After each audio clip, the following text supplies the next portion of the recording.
Yeah. What up, Hambo?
keep talking.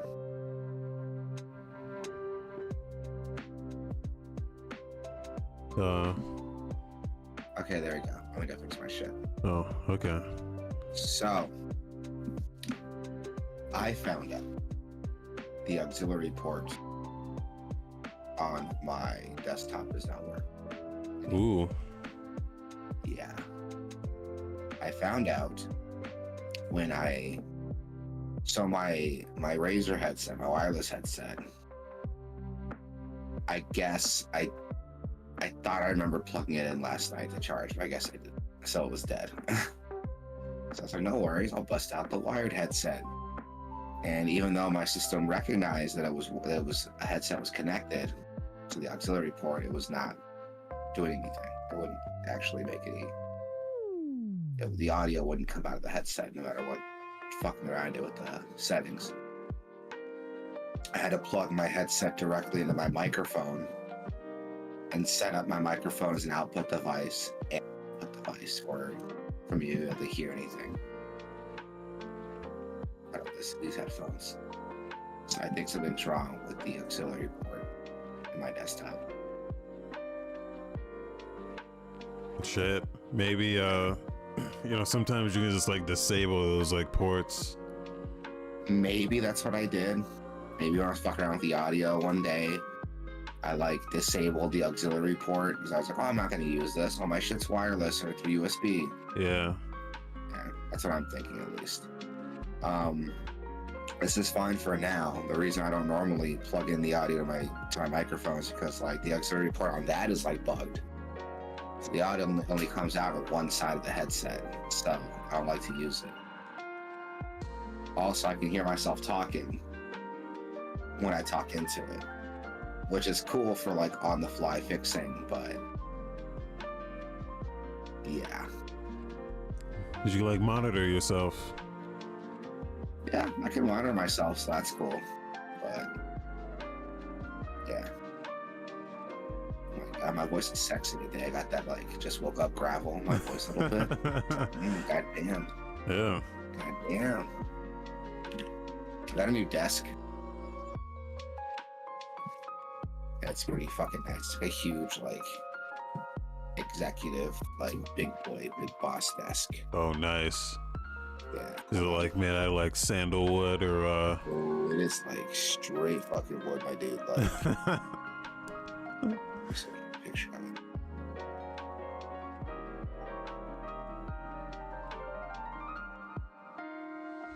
Yeah, it's bad.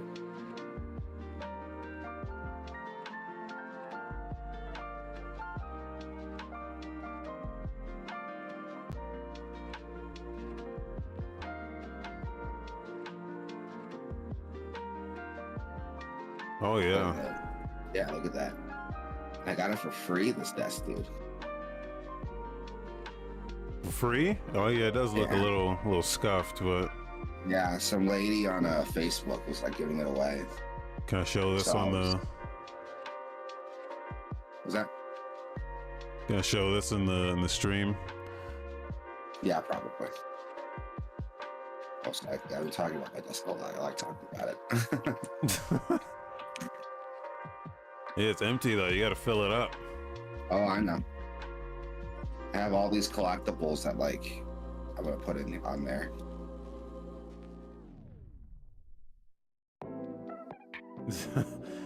And Taro said, "Damn, someone got a PhD." Right? Yeah, this lady was like giving it away for free, and so I messaged her on Facebook like, "Yo, can I pick it up?" And so we arranged the day. It was July 4th, 4th of July when I saw it. I was like, hey, I can get a truck and pick this up. Just name a date and time. I was like, you pick it up whenever you want. And I'm like, don't say that because I'll pick it up today. I don't want to ruin your 4th of July. And she was like, all right, so we scheduled the day to pick it up like the Tuesday after that. And I hit up my cousin who has the truck. And I ended up topping his gas to do it. But I think his truck's like fucked up because I had to fill up his tank twice. And we did a lot of driving. We did like 2 hours of driving. I filled up his tank twice, dude. So I'm like, okay, what the fuck's up with your truck? And I spent like $100 in gas for him, which is still way cheaper than I would have paid for the desk anyway, so it's okay. And we spent like 2 trips to her place and back to drop off the shit, and it was beautiful. Was it already assembled? Did you have to like break it down? It was already assembled, but it was not going to fit in the truck assembled, so we had to break it down. Luckily, her and her husband took apart most of it initially, so we got the hutch and the side piece were the heaviest parts, and then it was the main desk, and we had to take 2 trips to take it because there's so much stuff. On the trip back, they had already disassembled the main piece, so it was super easy for us to load it up and take it.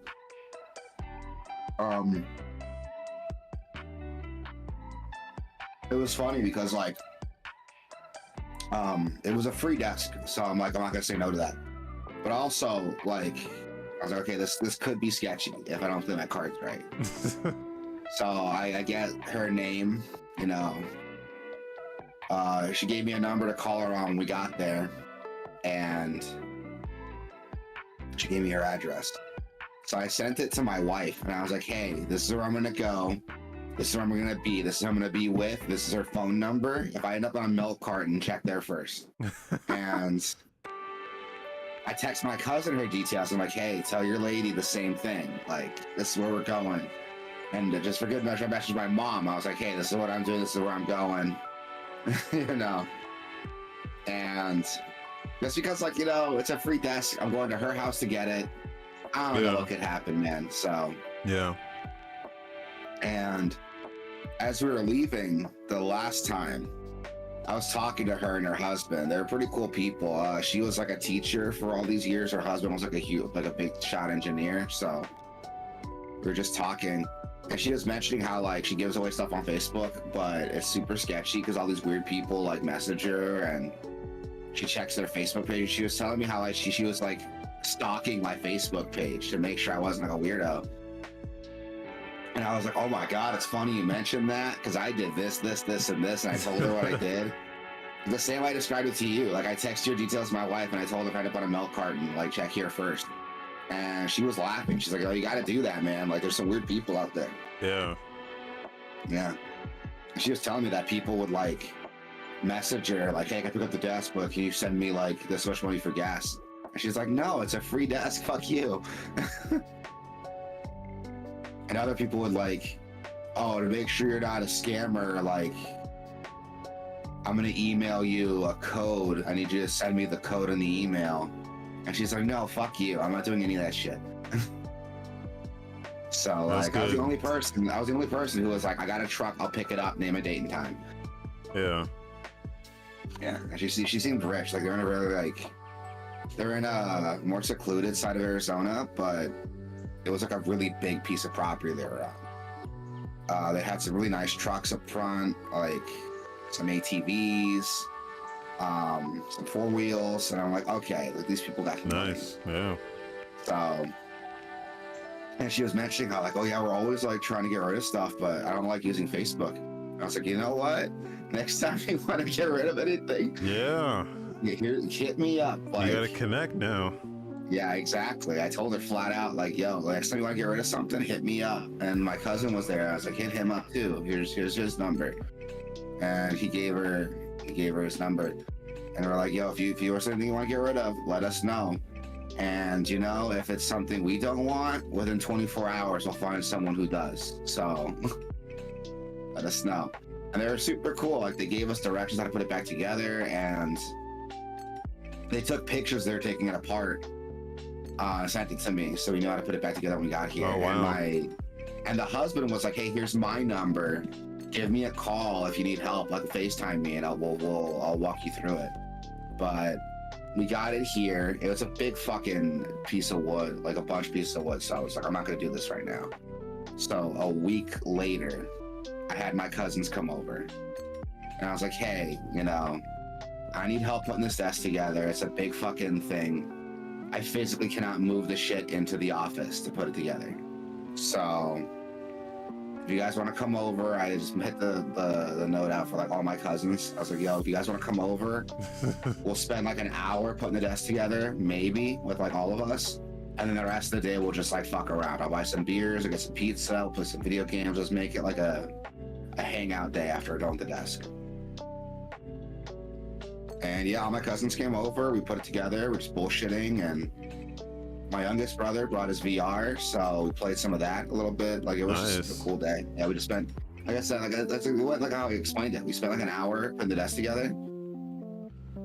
I didn't even hook up my computer and shit to it. I just put the desk together. And then after that, we were like, okay, we'll hang out. I bought some pizza, some beers, and we just hung out and fucking vibed. It was dope.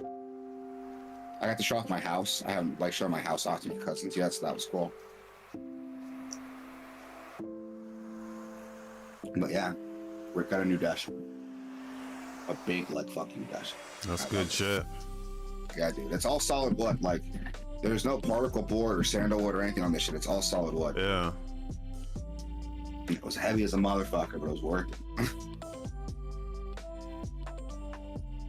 Dude, this thing is so old. It's got these, like, these additions to the desk that go into... So instead of having a drawer, you can take the drawers out, you can put in this, like, this addition to it.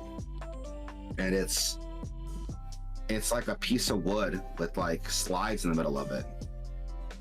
And I was like, what the fuck is this for? I'm looking closer at it. They're like ridge, like, slides to, like, slide something into. I was like, what is this? And I look closer at it, I'm like, oh my god, this is fucking CDs. It's like a dedicated, like, piece to, like, put your CD jewel cases into. It's like, for they slide in and archiving. it shows, yeah, it slides in, it shows the fucking, the thing in the corner, and it shows the, you know, the back of the spine of it, so you can see the CD. And I'm like, oh my god, this is fucking old as shit. Like, this is, it's got a dedicated space, like, to store your CDs in. Like, yeah, this is old as shit. I got a couple CDs from, like, you know, some bands I'm, like, super into for, like, some limited edition, like, releases, but not enough to, like, install the fucking thing, you know? Yeah. This was like, I get rid of a drawer and put this in instead, and I'm like, I'm not doing that. But it's good quality wood, so I might just use the wood for something else, but we'll see. But yeah, dude, I got a big fucking beautiful desk, and I love it. We're gonna talk about some video games. I got some shit I want to talk about, but we'll wait till the show starts. We've both been playing the same game. I feel like we've been playing different parts of the game, so that'll be fun to talk about. Yeah. All right. Do you hear this? Yeah, I do. Okay. Hit that shit. Drop that shit, homie. All right. Shout out to Game Chops for the jams here.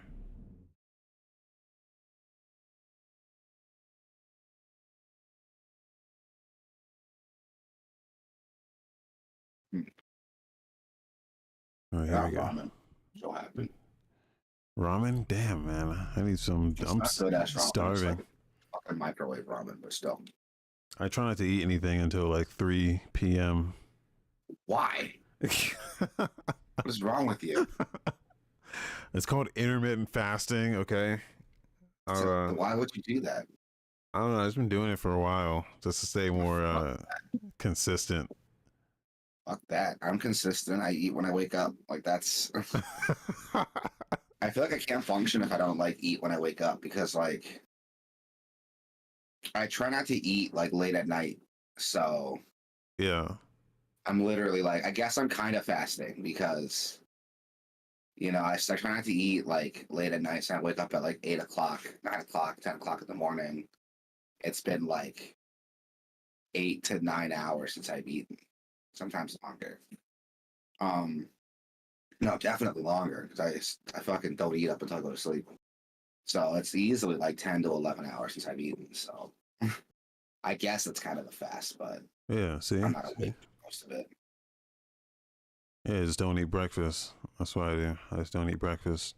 I can't imagine that. Like breakfast wakes me up. Even something like a power bar or something. If I'm not gonna eat a whole like, I'm not gonna eat like a whole ass breakfast meal. Like, I remember the last. I don't know the last time I had like a full ass breakfast, like bacon, eggs, like toast. But I'll eat something for breakfast every morning, whether it's like a thing of microwave ramen or like a hot pocket or like a power bar if I'm in a hurry, Oh, just something to like. dude, I haven't had a hot pocket in decades. Oh man, I was at Costco. They had like a big fucking like thing of hot pockets Oh my on god, sale. It's like $10 for like fucking 30 hot pockets. It was dude, stupid. best flavor. Wait, let's say it at the same time, because I know we're gonna say the same thing. Best flavor. Wait, one, two, three. Ham and cheese. You You're didn't say fucking wrong. Yeah, you're wrong as shit. it. Pizza, you're wrong as shit. Like, dude, the pizza sucks, dude. The pizza's the most generic fucking. It's the one that like is always like on sale and shit. They sell it in singles 'cause it's the most generic one. It's the most popular one. That's why. Because it's generic as fuck, man. Everyone is wrong about it. You know what I'm The saying? ham and cheese. I haven't had the ham and cheese in like a decade. But the ham and cheese is always weird to me because it had like, I don't know if it was the cheese, but it had this like weird like powdery like after feeling on my tongue. I didn't like. Like I would No, eat it and no, I felt like I just like got sawdust in my mouth. I didn't like it. no, dude. The pizza is like the worst one because like it has The that like cheese and the ham shitty and cheese is like, pepperoni. It's got yeah, but the like cheese is like that shitty like have you ever gotten like cheap like non-name brand cheese at a store because it was like $1 cheaper and you regretted it? That's what it tastes like. yeah, yeah. You Like don't the want ham and that. cheese. Yeah, the ham and cheese tastes like that. No, the ham and cheese is good, dude. It's made with real It cheddar. doesn't. It's been a long time since I've had it. The last time I had it, it did not taste like cheddar. It tasted like some generic ass like dollar store Yeah, I mean, cheese. you know, they change the formula all the time, but Yeah. So maybe that's it. I haven't had like I had the bad formula back in the day. I haven't had the new updated, like the new shit. Randall Savage in the chat says that sexy announcer voice. This dude should be doing UFC promos. I don't know if he's talking about me or you, I don't know. because you do have that just woke up Yeah, that grit in just your woke up voice. babble. Yeah. Yeah. My voice is too high to like do anything, any sort of like serious announcing. My voice is like an octave deeper. If my voice was like an octave deeper, maybe I could like do it. But even now, like me trying right now is like still too high. No, it's good. It's good, man. I'll listen to the post show like after, and I'll play back the audio and I'll see. But I've been listening to a lot of the older podcasts and like, because like we do it early, so I usually like just wake up and we start it, and I sound like fucking tired in those videos, even though like I don't mean to. Like I sound like I just woke up and I hate it. You know, like there's kind of like a monotonous tone Yeah. to my voice. The cadence is kind of like a little off, and like it sounds like I'm tired, and I can't. I have a hard time listening to some of the older shows because of that. See, So you I'm trying sound to like you're be more tired. aware. I haven't eaten anything at all, and I'm wide awake, bro. I'm wide awake. You know what I'm saying? I don't need no When did you wake breakfast. up? I woke up at like, what was it? Around 8. Almost 8 exact. Like exactly 8. I woke up at. So you're an hour ahead of me. So 8 o'clock for you is like 7 for me. I woke up at like 7:30. So I woke up like Okay. half an hour before we're supposed to start the show. Not to my fault. I set my alarm. I don't know how the fuck it didn't go off, but luckily my wife was up with the baby, so she was like, "Hey, aren't you supposed to do a show today?" And I was like, "Yeah," but my Yeah. alarm didn't. Oh, there it is. Randall says intermittent fasting for the win. I'm gonna call you Randy Savage, like Macho Man. But we That was- haven't started yet. We kind of been bullshitting. So, but is your name a reference to Macho Man? Because I hear Randall Savage, and I think like Vandal Savage from DC Comics, but I don't think that's what you were going for. who the hell is that? Vandal Savage is so he's not as well established in like the movies because they don't talk about him. But in the animated shows, he's like this. He's this immortal, so he can't die, and he's existed for like thousands of years of human history, and he's some of the most major conquerors in history. So he's like canonically in the DC universe, he's Genghis Khan. He's Cain from the original Cain and Abel story. He's like all these like historical figures. Who's his antagonist or protagonist, or what? Is he a villain or a good guy? He just kind of does his own thing, man. He's a villain for sure because he like conquers like worlds and stuff. Like he's moved on from like conquering Earth, and he like travels space and conquers space. If I had to pick a villain for him, probably like Green Lantern. But DC is kind of led away from like, you know, the one villain, one hero thing. It's like a whole universe. So Well, yeah, everyone's doing that, but they did like start with anyone. I want to say Green Lantern was where he started. Let me see. Yeah, he started in Green Lantern number 10 in 1943. Okay, 43, man. Yeah. DC Comics is old as shit, dude. Yeah, it really is. I'm just as hard as a diamond and ice stone for AC. Who's AC?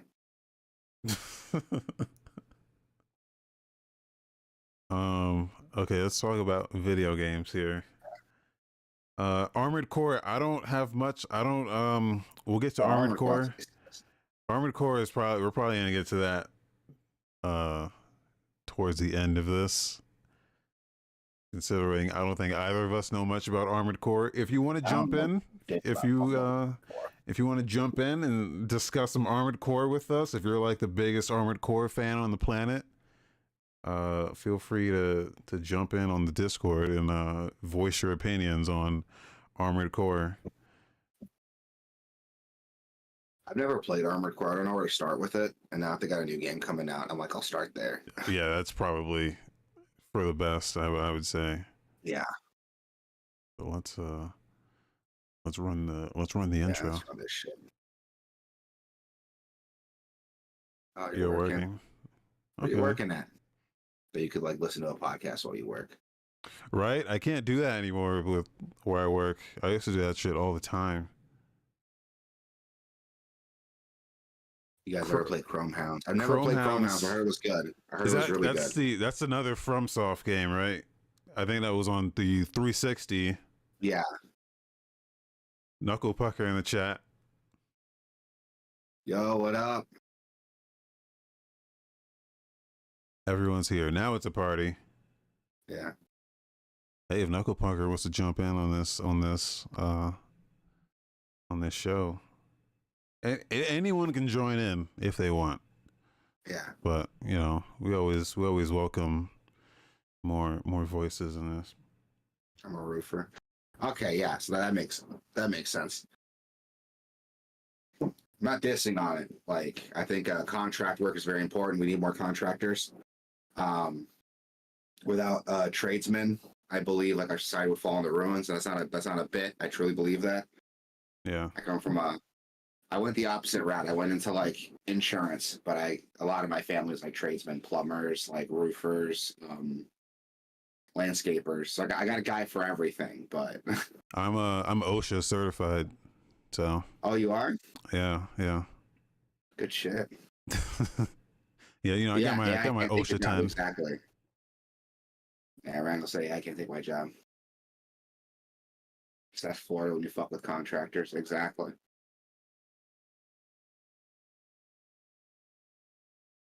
Honestly, like I kind of regret like going to college because I didn't even get a degree. I fucking dropped out.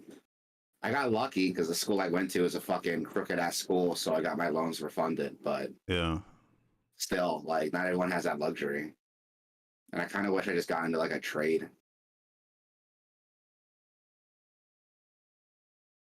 Just find yourself a trade, get into a good company that's got a union, and like you're set for life.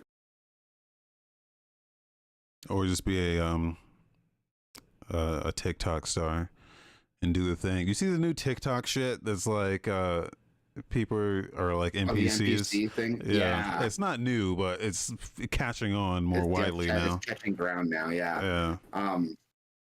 I heard about it from, oh my God, I'm about to like go into like my YouTube, my YouTube habits. Have you guys heard of, We're never going to start this show.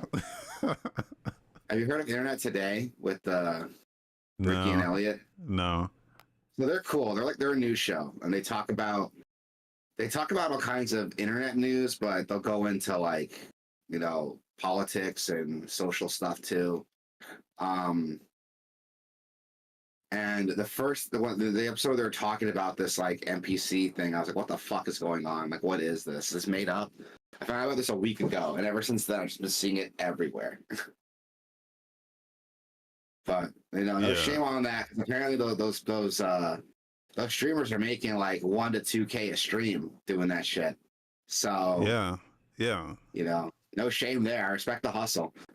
I respect the hustle. It's the questionable people who watch the stuff, and the even more questionable people who like donate for it.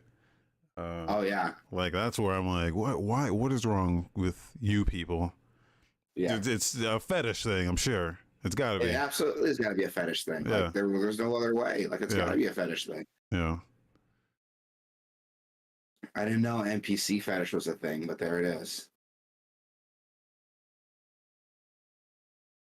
It goes to show some people just don't want like a partner. They just want like, you know, just like something non-reciprocal. Yeah. They have control over that. Has no choice in the matter. It just does what you tell them. That's got to be what it is. It's got like a control thing. It's like I think it is. I don't know. I want to interview one of these people who like drop some serious dime on these streams and just poke their brain a bit.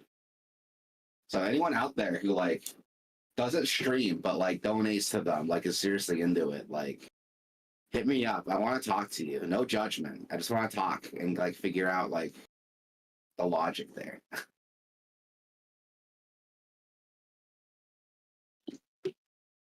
Okay. It's like the show for real. Yeah. Video games. Here we go. Here we go. Video games. Video games. Video games. Yeah. Video games. Video games.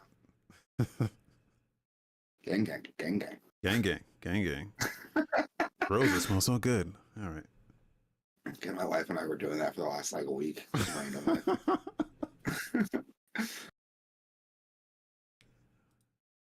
Okay. Here we go. There we go.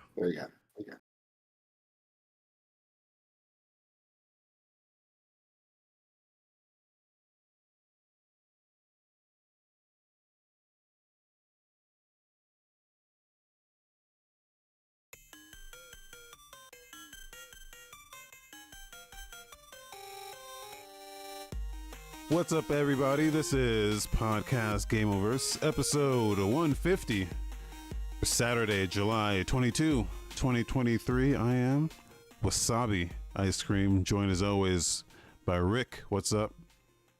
Yeah, what's up, everybody? It's Rick.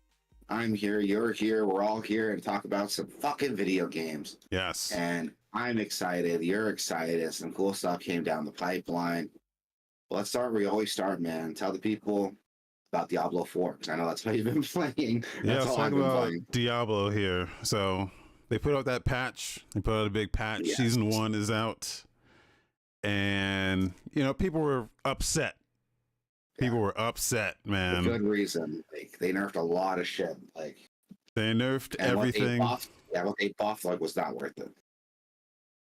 Yeah, they pretty much nerfed all the players and buffed all the enemies, basically. Yeah. And, you know, as a sorcerer player, I'm a little miffed because, I don't know, the sorcerer is already the weakest class. So, and I was already kind of just not having too much fun with it. And then, you know, they go and nerf it. And I will say, I remember when Overwatch, they put out like a huge change to like Overwatch around when it first came out, and people were like very fucking upset about it. And once it sat for a while, people were like, no, just play the fucking game and you'll see that this is better. And then once people played it, they realized, oh no, this is actually is actually better. The difference is Overwatch is a player versus player game.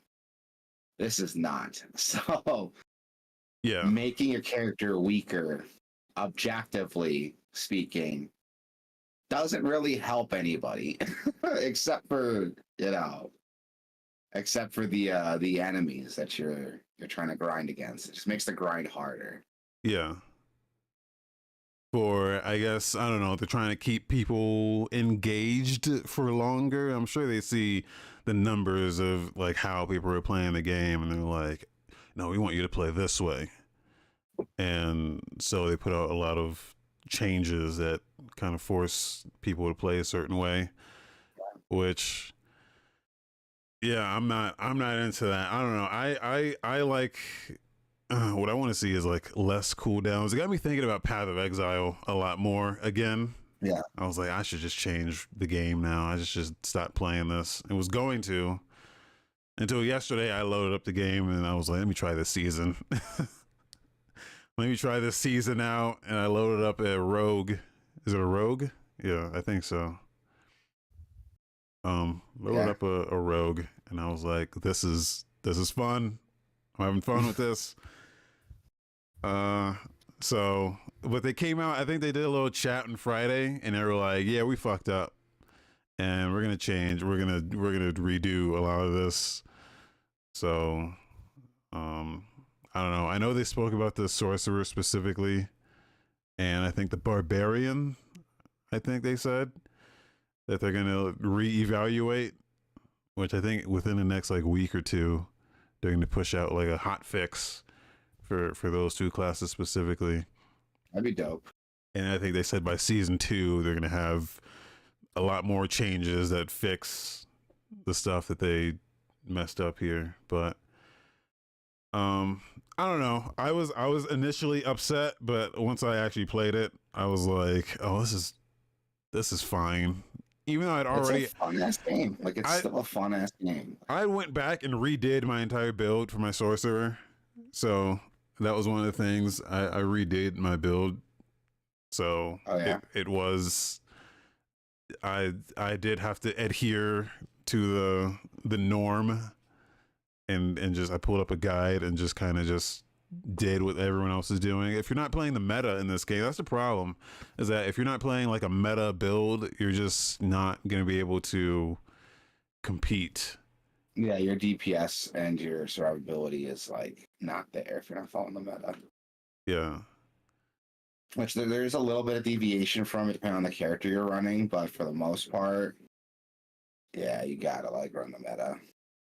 Randall in the chat says, it feels like over the last 30 years, gaming went from being about gamers to being for everyone, which really means money, which you're not wrong. I felt the same. I think we talked last week about like, games like Spider-Man and shit, where it is like, I'm not going to sit here and tell you that Spider-Man's not a good game, right?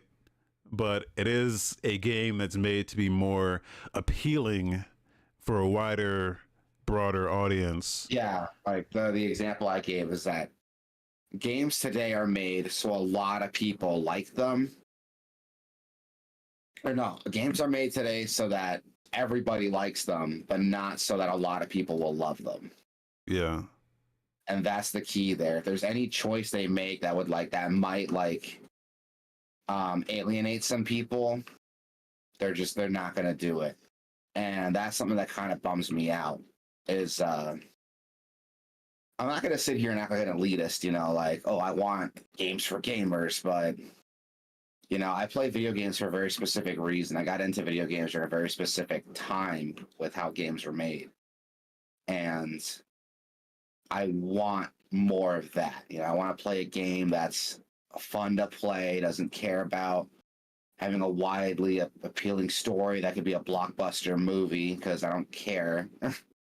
Do you know anything about the story for Diablo IV? Because I fucking don't. Like, I'm either not paying attention or I'm skipping cutscenes. It's like... Well, it's Diablo 4, so there is 3 games worth of story before this that you kind of do need to know. You don't have to know it, because I think it does a good job of standing on its own. But once you get towards the end, there is definitely characters that come back that I didn't like. I don't know anything about. The angel guy. There's a guy like an angel guy with like wings and shit, and I know he's been in like every game, but I don't know anything about him. It's shit like that where I started to not understand what was happening with all the characters and shit. But I think the story in this game is pretty straightforward and standalone. It's actually pretty decent story. I mean, it's pretty simple. Like Lilith is here, she's getting a bunch of followers and corrupting people and trying to make a comeback or, you know, get her strength up, and then, you know, she's got like daddy issues, and that's basically what it is. You're not wrong. And it's funny because like I was going somewhere with this. Because the way these games are built, it's built to have like this mass appeal, wide reach, the game you can play forever with constant updates. And I'm not into that. Granted, Diablo 3 did that, and I played the shit out of that, but I felt like the core of the game was like being a fun game at its core. Art style and stuff notwithstanding, people hated the art style, but it was my first Diablo game, so I didn't have that preconceived notion to it. Yeah, I think that the difference with this and Diablo 3 for me is that Diablo 3, I didn't get into Diablo 3 until I hit the consoles. So it already had a shitload of updates before I'd even gotten into it. So I didn't get to see it transfer, because I know when that game launched, it was also a shit show. So yeah, I heard of that too. I didn't get into the game till I looked at like when I got the game, because I competed when they first started doing their seasonal stuff, is when I started playing it. Yeah. And I accidentally made a season character. Because I didn't know what a fucking season character was, that I would lose at the end of the season. And I looked at the stuff I got for that. It was season 3 when I got into Diablo. And at this point, we're on like what, season like 15, 16 now for Diablo 3. And so it's been a minute. So I got into like right when it was like at its renaissance, you know, like right when people started like getting into it again. Yeah. Like after they stopped the player market, you know, because that was a big shit show too. And I fucking loved it. Granted, I didn't come from Diablo 2, so I didn't see all the changes Diablo 2 made, where it's like, oh, there's not like a really big story now. The world's not as open as Diablo 2 was. You don't have as much agency with your character creation, because in the Diablo 2 you had to like allocate points, and this one you just pick an ability. And with Diablo 4, I feel like it's a good hybrid between the two. Because I'm not investing points in like my stats anymore, but I am investing points in like perks and upgrades.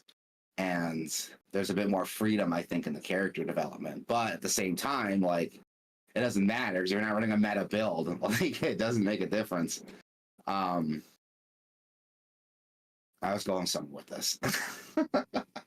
Yeah, I'm having fun with it. I'm not playing the season though. But so you're playing through the season. You're having fun with the rogue now. We need to just change a character. Or the season content? So the big thing with the season is the malignant enemies are running around, and when you kill them, you can resurrect them to get a like I forget what the fuck they're called, like malignant shards or whatever. Yeah, like a resource.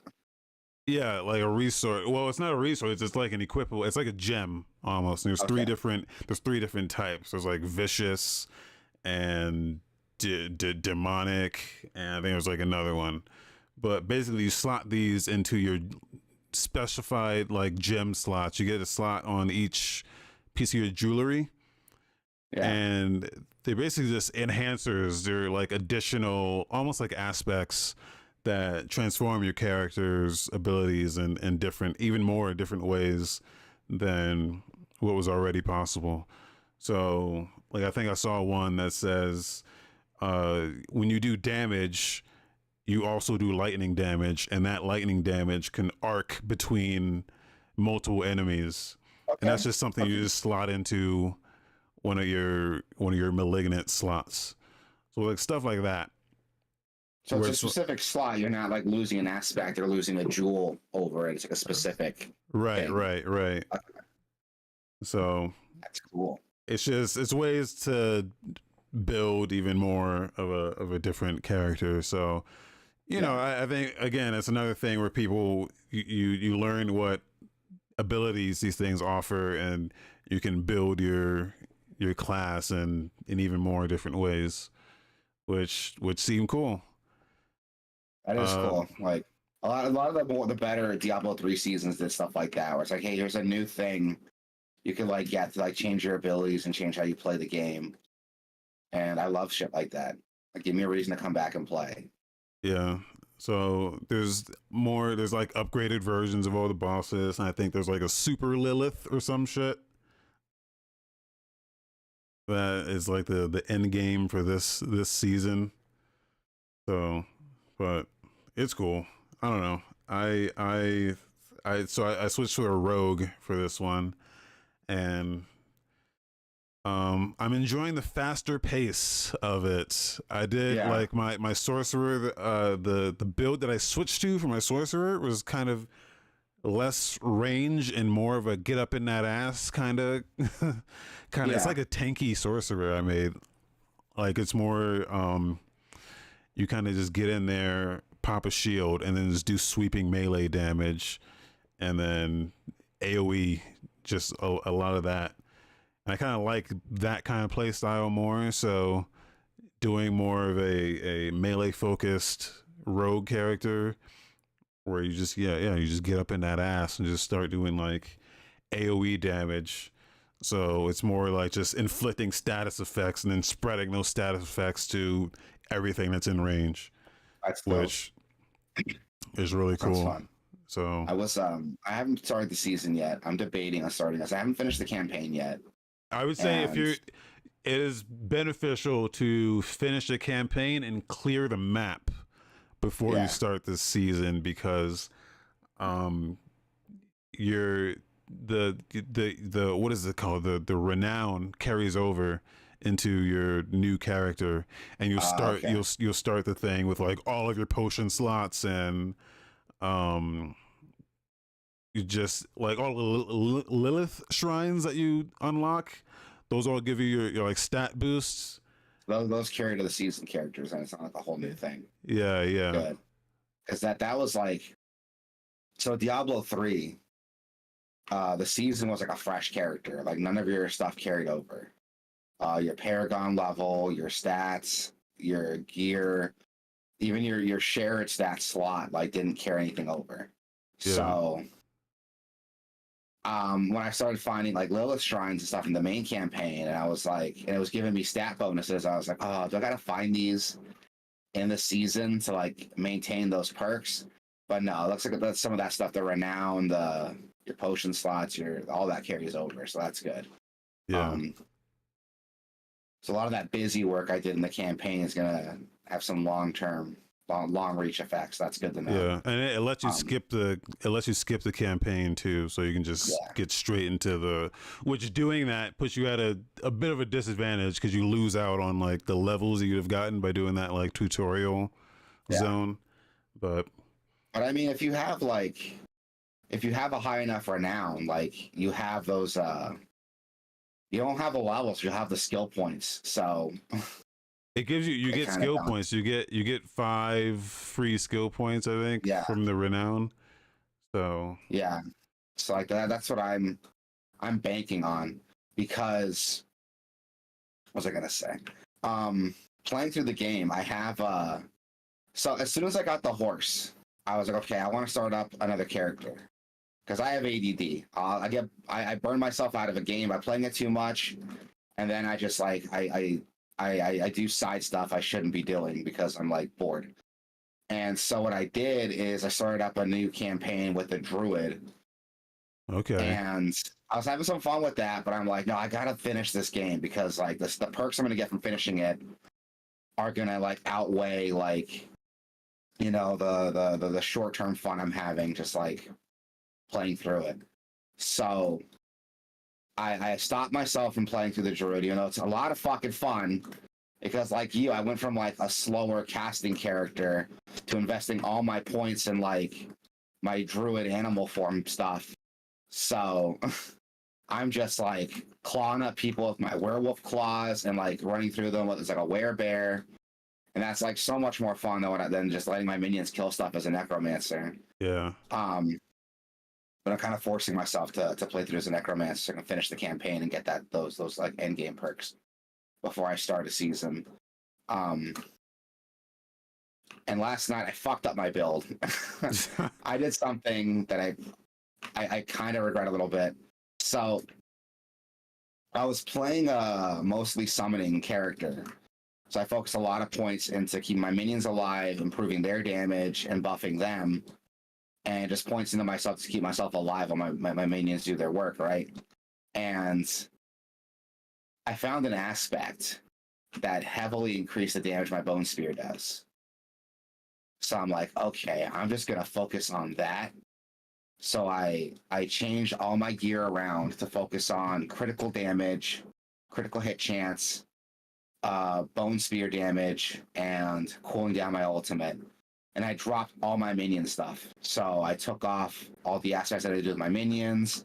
I refunded the points in my skill tree I applied to my minions and put them into my bone skills, my cooldowns, my critical chance.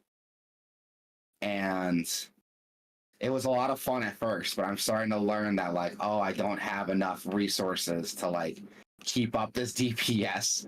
So now I'm trying to find a way to make this build more viable by like bumping up like my resource regeneration. And I found some stuff I could use, but it's like I gotta hope the aspects I need like drop to make this viable. And even though I'm doing more damage, I'm a lot squishier now because I don't have my minions backing me up and taking all my aggro. So I'm having a hard time right now. Yeah, like it doesn't. That's the thing is you don't know what.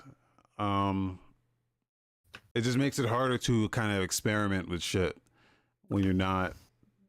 Because I don't know. I feel like every build should be viable to like a certain extent, you know. Because like I usually do, like I usually try to make a lightning witch that just specializes in lightning in like every single one of these games. And in this game, it's just not fucking possible at all. You will get your shit wrecked if you don't invest in like some form of like there's no form of barrier or protection in the lightning element.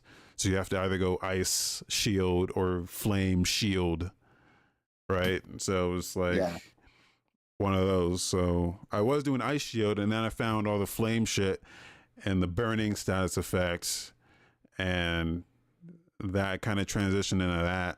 So it's like whatever. But you know, it's like I followed that guide, and then I was like, I'm kind of gonna do my own thing here. But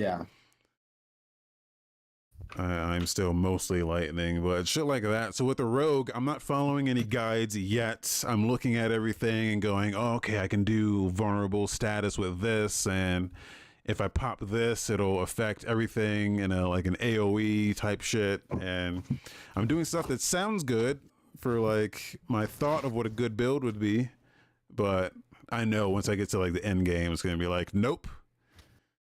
Yeah, that's what I'm doing now with this, because like I'm still I haven't beat the game yet, so I haven't unlocked anything past World Tier 2. And I know like this build is not gonna work in World Tier 3, because like I'm already like taking a lot more damage than I want to be taking. I'm popping off a lot more potions than I want to be popping off. Yeah. I went from like not dying at all with my minion build to like there's actually a threat of dying now. And I kind of feel like I fucked my build up, but I'm having more fun now. So I think at the end of the day, that's all that matters, you know? Like having more fun with it. And it's a viable build. Like I looked up some stuff online, like, okay, here's what I can do to fix like the issue of having my resources or to help up my DPS a bit more. It's just getting that shit together is going to be kind of a pain in the ass. But I'm having more fun now with this character than I was with my last character. Yeah. So we'll see. We'll see where they take this game. It's still early, so Yeah. you know they've got the thing is they you should have learned a lot from Diablo 3. I doubt most of the Diablo 3 team is working on this. Like I think those guys have all split it off for different reasons regarding Activision Blizzard bullshit. But If they are still there, they're probably getting like fucking kneecapped by the stockholders or by their producers, like or the publishers to make it. Oh, people are killing stuff too fast and getting through the content too quickly. Like the game has a battle pass and everything, so they've added that in this season. It's got the battle passes in there, and it's whatever. It's all cosmetic shit anyway. But still, like in Diablo 3, you can get the battle passes were mostly cosmetic stuff. Well, there were no battle pass in Diablo 3, but the seasonal unlocks were mostly cosmetic shit. Yeah. Like cosmetic armors, minions, wings, and other shit. And for them to like, oh, here's like, there's some exclusive cosmetics that are behind the battle pass, right? Like, there's no way to unlock it in the season. You got to buy the battle pass to unlock it, right? Or you need the premium battle pass. Yeah. Yeah, and that's something that pisses me off. Like, I can understand incorporating a battle pass will like unlock the stuff faster, but to like, oh, here's some exclusive cosmetics that are behind the battle pass, that pisses me off a little bit. Yeah. Because Diablo 3 didn't have that. Diablo 3 didn't need that. Granted, you had to like basically dedicate a lot of time playing the game to get the shit. But they gave you like fucking forever to do it. And as long as you play the game like a healthy amount, you don't have to go overboard. You can unlock the shit. Like I've capped out and unlocked all the content and battle passes before, and it wasn't too hard. And it's a bummer because I know like with this new season, I'm like, I'm gonna have to dedicate a lot of time into these seasons. I think to like get the stuff that's free, and then I have to drop some money to get the non-premium stuff. Yeah, I think I played about an hour just of this last night. I think I unlocked like the first unlock on the battle pass. So I'm not sure what contributes to that. You know, I'm not sure how you get experience in the battle pass, but it was, I guess maybe just getting normal character experience. Yeah, maybe. In the third game, it was like milestones. So it was like, oh, if you do once you hit a certain level, or once you have a certain amount of gear equipped, or once you kill this specific boss within this time limit without dying, or you completed a set amount of set dungeons, like, because in Diablo 3, they used to have what are called set dungeons, where there were dungeons that had a specific completion requirement, and they were built around a specific build. So you had to get the equipment around to have the build work, and make the build specifically to complete that dungeon with its requirements. So it was a lot of fun to do those because, you know, it lets you experiment with other stuff, and, you know, it gave you a problem, showed you, and you had to figure out how to fix it. I don't know if there's going to come back in this game, but we'll see. We'll see. We're still pretty early on. I haven't like looked into any of the season content yet. I've just been playing the story. So we'll see what happens.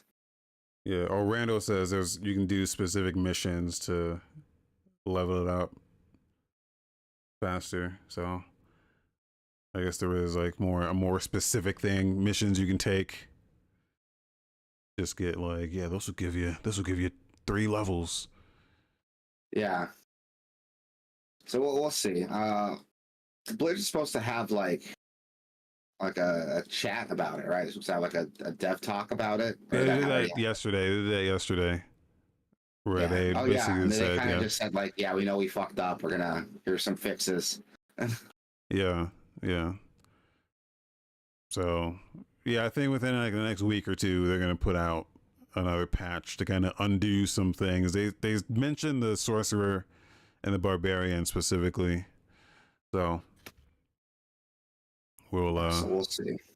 We'll see about that. Yeah, I don't know. I'm not a big season guy. I don't really like rolling with multiple characters. Like even in Destiny, which was I guess the other game I put most time into. Even when like I only rolled with one character ever in Destiny, I'd never made a second character. I just don't like doing the same content over and over just on different characters so you can like maximize your rewards. I just don't. I'm not in love with that idea. So with Diablo 3, at least, I don't know if this is going to do the same thing. You can get through the whole season with one character. You just need to make a character for the season, and you can get all the season content for it. Yeah. Granted, you could, like, if you want to see some of the other stuff, so like the Malignant stuff, for example, you want to say, oh, I want to see how, like, a Necromancer could utilize that. Then that's up to you to, like, do that. But the seasonal content, unlocking the seasonal cosmetics and stuff, in Diablo 3, you're able to do that with one character. Yeah, I think you can do it with one here, but it's just that you just have to start a new character every time there's a new season. Yeah. Which I would rather. I know with Path of Exile, they do that, but once the season ends, they do bring some of that content into the normal realm, which I liked, because then it didn't mean that I had to play that season right then and there. Some of that would trickle down into the normal realm, and I can play some of that shit. Which Diablo 3 did that a little bit, because sometimes in seasons they'll introduce like new armor sets. So it's like, oh, every enemy or every class gets a new armor set. And one of the seasonal unlocks is like that armor set for the character you're playing. And they had like exclusive, unique abilities once the set was maximized. One of my favorites, like a Necromancer set they introduced in season 11. Not a Necromancer, Witch Doctor set. That like severely buffed the Mundanugu spirit ability to the point where like that was like the meta was just running that fucking Witch Doctor. And you know, once the season ended, they brought that armor set to the main game, and if you had a maxed out Witch Doctor with it, you had all that equipment and that armor. You can carry that over to your main game. So there's some stuff that carries over. I don't know if that's how it's gonna work in this one, but you didn't do that season for nothing. Some of the exclusive stuff, like I guess in this game would be the Malignant stuff, probably. Actually, no, it did. Once you finish the season, that stuff carried over to your main character, but you couldn't get new stuff. Like you carry over what you had like gotten during the season, and like that's it. So I don't know if that's what they're gonna do in this game, but we'll see. Yeah. I'm still having fun with it at the end of the day, right? That's all that matters. I'm having fun with the game. So once I beat the campaign, I'm going to go give the season a shot. Probably run a Druid, because I wanted to play the Druid for so long, because the Druid's so fucking cool. We'll see. All right. Yep. That's Diablo. That was Diablo. We talked about Diablo for like, what, 40 minutes? I can talk about Diablo all day. Yeah, same. It's like I don't get as much time to play it as I'd like, but I could fucking talk about this game all day. I'm having so much fun with it. Yeah. And some quickie news: a new era for Neopets. That's a fucking name I haven't heard in a long time. Yeah. I read through it a bit, but what I'm getting the gist of it is Neopets is under some new management, a new leadership team, and they're promising some new shit down the pipeline. Some fixes to the site. Apparently, the site's been having some issues since Flash was dissolved, which like more than some issues. Yeah, that like you didn't prep for that, but so apparently they've been in the hole for like they haven't made a pull to profit in the last like 4 years according to their little thing. So I'm sure that's why they couldn't do any major upgrades to the site. Yeah. Thanks for stopping by, Randall. Yeah, thanks, Randall. A good one, man. Yeah, how about that Discord? How about that Discord and chat with us? Yeah, for sure. Well, the big thing, I think the last big thing Neopets did was they put out NFTs. Oh, they did yeah, the whole NFT thing, which in no way, shape, or form it had anything to do with the actual Neopets site, was not integrated with anything at all. It was just, hey, here's a JPEG of a random thing Yeah. that looks kind of like a Neopet, but not really because it doesn't integrate with the site at all. So it's like not tied to your account or anything. It's just a thing. And then, you know, that shit tanked. And then they had like a Neopets world or some shit, which was also like another NFT thing, or, you know, it was one of those like play to earn games, and that shit tanked. So Yeah. I think, I'm not sure what, they didn't go into the specifics on like how, like what the leadership was and how it's changing. It just said, hey, we the Neopets team, we're in charge now. Which is great because you want the people who actually care. Like they had like a podcast, like a Neopets podcast and shit. Like there's people who actually care about the Neopets. It just seemed like their hands were tied. Like they didn't really have control over what was happening over there.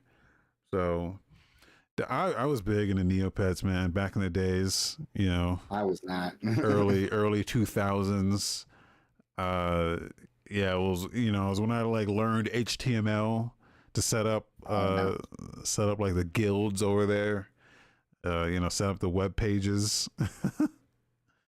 Like those were the days, man. So they had a bunch of deep into it back in the day. Yeah, they had a bunch of like games over there. You could just go and play, and feed your pet. You know, get, like, it was cool back then. And you know, out of all the games that were doing what Neopets did back in that day, they're the only ones that are kind of still around. You know, like yeah. I like, what else is like Hobo Hotel or like Gaia Online? I don't know what the fuck, but it was like shit like that, or it was like there's a lot of stuff doing this kind of, but this is the only one that's still around. It had like PS2 games, and you know, it had games and shit. So I don't know. I do Are you have some. excited to see this? It's gonna get you back into Neopets, or I don't know if my account still exists, or if it does, I probably won't be able to get into it. I remember my mom helped me make my account for this. This is one of the first sites I ever like frequented, man. So I remember like my username, I think it was like Kiddo3, which is pretty OG that I was a third kiddo. Shouts out to that. But yeah, I don't know. I might load it up again. The problem is like all the games that when they did make the transition away from Flash, they lost like 90% of the games. Like I think they had like 500 games or something, and now they only have like 12 or 13. So they said with this update soon that they're going to add like 50 more of the old games, which is crazy. So we'll see. We'll see if they can transition into something better here. But they're trying to make a huge comeback here. And yeah, I'd like to see them do it. Neopets is not for kids either, at least not anymore. It might have like started that way, but everyone who's playing Neopets is like, you know, they're like our age, man. They're like in their 30s now. They grew up with the shit and they just haven't let go. So, which I think they should lean into that a little bit more and just kind of just lean into like the adults that are like still playing it. Yeah. So they're saying they're putting out a new game like Neopets World or whatever the fuck that's not in any way, shape, or form involved in any NFT. They mentioned the NFT shit like straight up in this. So I mentioned too that they're not like beholden to like any publishers now. They're fully independent. So like, yeah, that's cool. They can do their own thing. They don't have to worry about like having a publisher like breathing down their neck to like, hey, put NFTs in here, put like crypto in here. Or this new like hot thing that everyone else is doing. Yeah, so yeah, I hope they succeed in this because me too. There's a lot of nostalgia there for people. Yeah, me too. It's cool. And they seem like comes out of it, it'd be dope. But they seem like they really care. So yeah, exactly. They seem like they care. So hopefully that passion drips into something successful. some other quickie news. The PS5 Pro Yeah. is a thing that's happening. Yeah. Which Or is like you know, it's a rumor here, a but rumor. Yeah. it's from Inside Gaming, which they usually, I mean, they're always leaking stuff like this, and Yeah. I think they have a good track record. Um, Apparently, like some of the targets for it yeah. So is, yeah. If you want to go over it, you're better at the tech stuff than I am. they're saying it's gonna feature 18,000 mega transfers per second of memory. Now, that's got to be. I'm assuming they're talking about video memory, and not like system memory, because you don't even get that. You don't even get those speeds on DDR5 right now, and DDR6 they're talking about for system memory, and that's not even out yet, and that's not going to be out even in the window that this consoles. I mean, it probably would be out by. They're saying this would be out by in developers by like November this year, and then like it'd probably be out by November next year. So by then we probably think we would have DDR6 like system RAM. But graphics memory is running kind of at those speeds, and that's pretty on the high end for graphics memory. It's like significant too. That's in the realm of like GDDR6.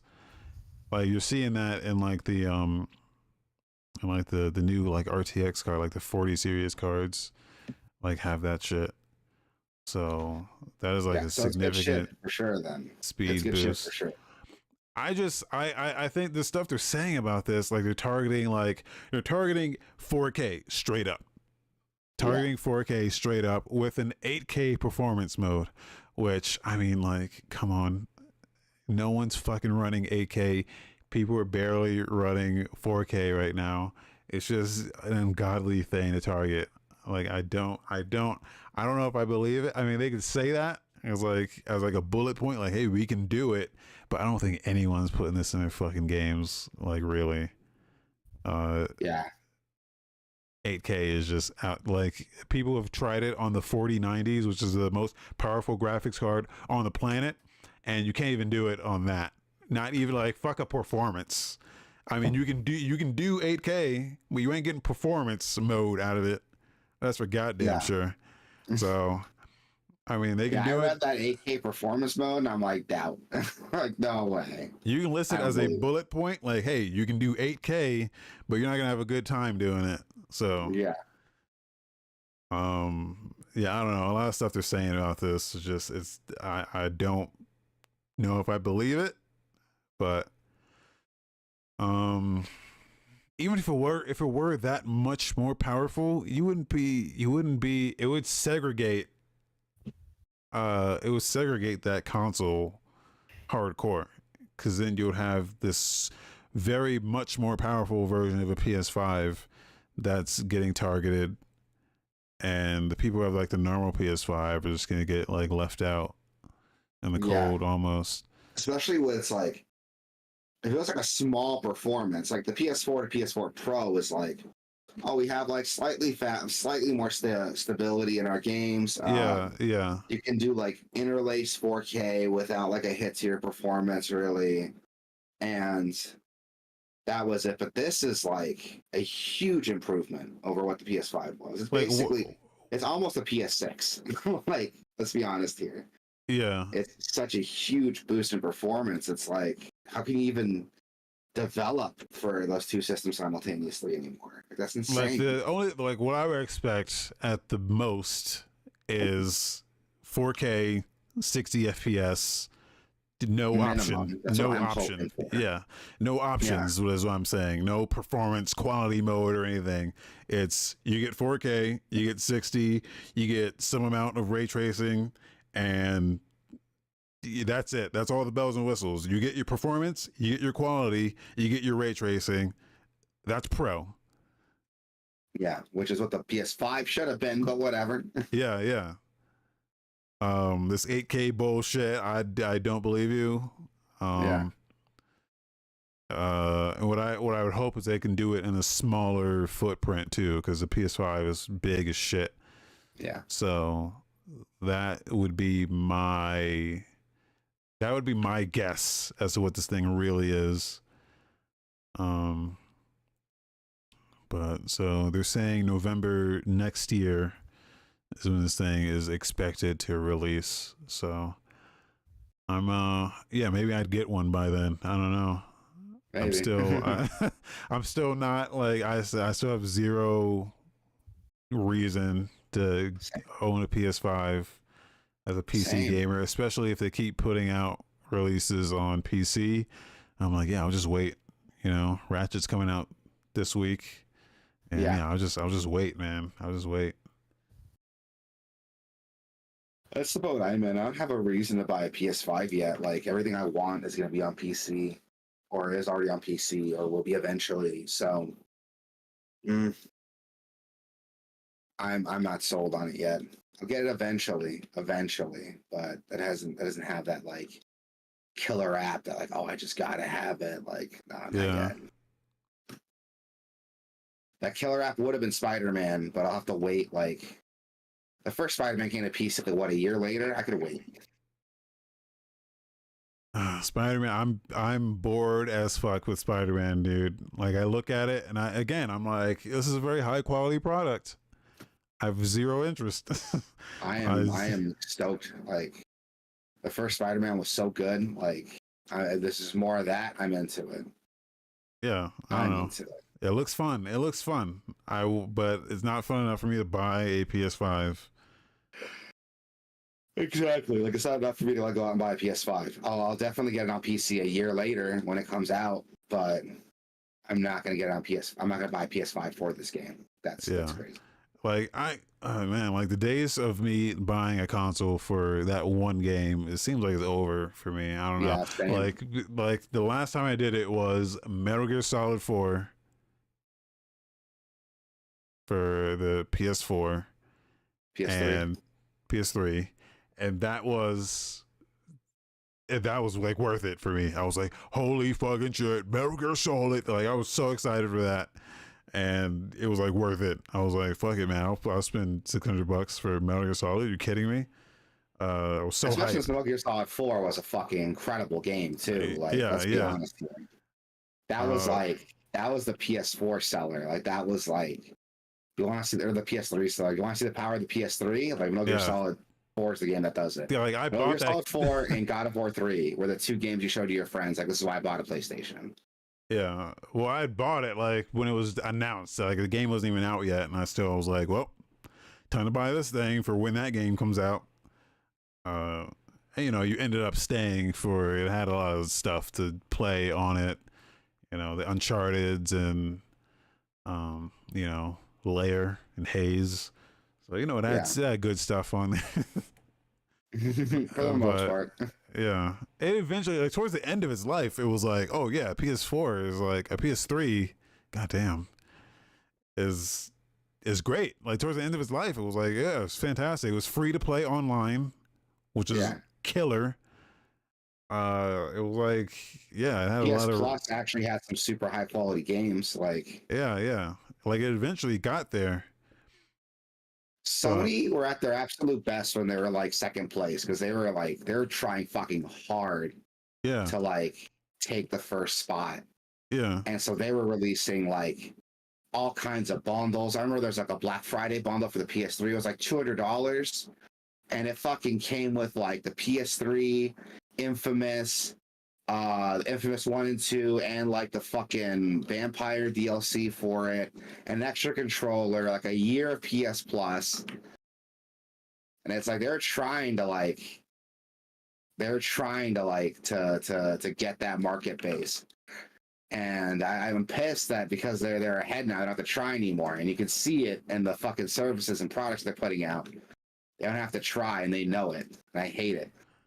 Yeah, just release the same game over and over, but this time it's Spider-Man, and this time it's that's what made me switch over to Xbox, man. I have an Xbox Series X now. I don't have a PS5. Like, yeah, And I granted I didn't buy it. It was like it was a gift, but I had a choice in the gift I wanted, and I picked I picked an Xbox. So what does that tell you?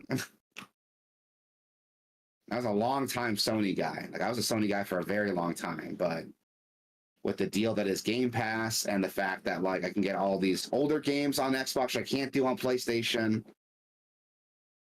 Fucking let's talk about Xbox now. Yeah, let's talk about Xbox now.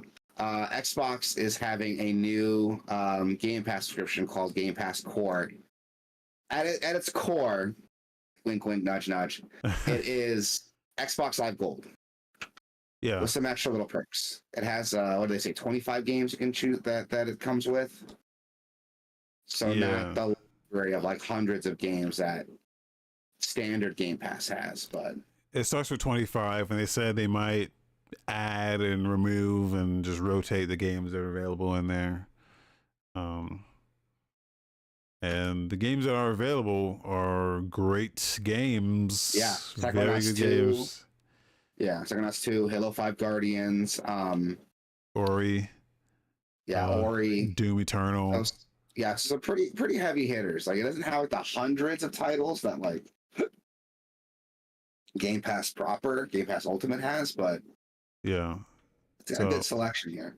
It replaces Xbox Live Gold, and so this is where it becomes questionable. This is where it becomes like, why even? Because it's $9.99 a month, right? And you get this core Game Pass thing, and you get to play online multiplayer on your console, which is what Xbox Live was. But the tier above that is Game Pass for console, and that's $1 more, the $1 extra, and it includes everything except that it's full Game Pass for your console, but except you don't get to play online. Yeah. Which is like Game Pass Ultimate is like $15-$16 a month. So it's only like $4 or $5 more a month to go from like $5-$6 more a month to go from core to that, or about $4 or $5 to go from like Game Pass to that. So I think what that is, so people could get a taste of like that sweet Game Pass. Like no, this doesn't make any sense. So what other reason could it be? It's the same cost as Xbox Live Gold is, so it's not like it's going to cost their members like more money to get this. What they should do is just eliminate either one of these bottom tiers. I think if you wanted to be good faith about it, you would just roll all the Xbox Live Gold subscribers, all the current subscribers, Game Pass console. You just roll them into Game Pass console, add online to that tier, and then just like grandfather them in at that price that they were already paying, as long as they remain subscribed. They just continue to pay $9, or you just lower the console tier $1, and then just make that the core at $9.99, and then again same thing, just add multiplayer to it. So it makes zero sense. Like, who's going to be the guy that's like, well, I want Game Pass, but I also want to play online. So you have to pay for both tiers. I don't get it. Yeah, now that you do mention it, doesn't make a lot of sense. It's just weird because like it's hard to complain about too, because it's like it's a free upgrade basically to the service you're already paying for. Does it make sense, like, out of context? Like, no. Like, if you just looked at these tiers with no context, you'd be like, why does this exist? But if you look at it with the idea that, like, oh, that was an upgrade from Xbox Live Gold, it just seems weird. It's a weird way of, like, putting it together. It's definitely an upgrade. It's definitely an upgrade. They just have a tier more than what they need, I think. They could just combine both of those. I mean, what are they really losing? They've been very good about this until this weird like tier system here is just not. I don't think it works. Yeah, it reminds me of like PlayStation with their weird tier system for their PS Plus. Like, yeah. Except theirs makes a bit more sense because every tier of PlayStation Plus gets you play online. So it's like you're if you want to play online, you're getting some tier of that regardless. And you know, they don't have weird tiers like, well, this one you get PC, or this one you get console, this one you get both and cloud gaming. You know, they have their cloud offering is at the top tier, but you know, it's more like, hey, this one, if you just want to play online, here you go. If you want monthly games, or if you want the, what do they call it? What's their shit called? The PlayStation Access, the library, whatever. PlayStation Now? No, they're doing the catalog, the games catalog. What the hell it's called? I think it's just called Games of PlayStation Plus or PS Plus catalog, something like that. Yeah. That's the other thing with this. Games with Gold is going away. And I guess the one thing that no one ever mentioned with Games with Gold is that you keep those games regardless if you stay subscribed or not. Yeah. Like that's the other thing with PlayStation Plus is that you have to stay subscribed to continue to play those games. But with Games with Gold, you just keep those, so you can end your subscription and you keep all the games that you claimed, which is cool. And no one ever mentions that. So it's the same thing here. You can cancel your subscription. You keep all those games if you want, if you decide you don't want to do it anymore. Yeah. Which is cool. So it's a bummer that they're killing the Xbox Live name. Yeah. It's kind of a name that people know, people recognize has been with them for like 20 years or whatever. Yeah, exactly. That's the other thing I thought too. It's like, oh, Xbox Live is like done now. It's just, it's Game Pass now. It's Game Pass, which I don't know. Maybe that it does. The name Game Pass kind of, I guess, is more not recognizable, but you know, it's easier to remember, it's easier to say, it rolls better, so maybe that does eventually become like a little bit more. What it does is in the name too, like, yeah, you know, especially since, like, you know, back in the day, you know, the term live to describe online content was like a huge buzzword, right? Like, yeah, you know, so you know, you had Windows Live. What else was there? I'm trying to think of like other examples because there's a lot of stuff back there that was done and then failed. Like, I think AOL Live, Yahoo Live, like another couple, like, and they were just like instant messaging apps. I don't think they actually did anything else. Yeah. But it was just a buzzword to describe like, oh, your content's online now, and to change that, it makes sense because we don't need those buzzwords anymore. But at the same time, like the term Xbox Live has evolved to like mean its own thing. Nobody associates it with those other like buzzwords from like the early 2000s anymore. So I don't know. It's a give and take thing. It's a good and bad thing, but we'll see. I assume there's gonna be a lot of confusion with that. Like after the release, I'm sure we're gonna see a lot of confusion with normal consumers about this, but. I'm just wondering how they. I'm wondering how they do the, like, I'm subscribed to Core, but I also want a little bit of Game Pass. You know, I want the basic Game Pass, but I also want to play online thing. I mean, because it was easy to understand. Because it was like you had Xbox Live, which you play online. You had Game Pass for Xbox, which you play Xbox. So I'm gonna make it sound more complicated than it is, but. It's not that complicated once you think about it. The answer is just get Ultimate.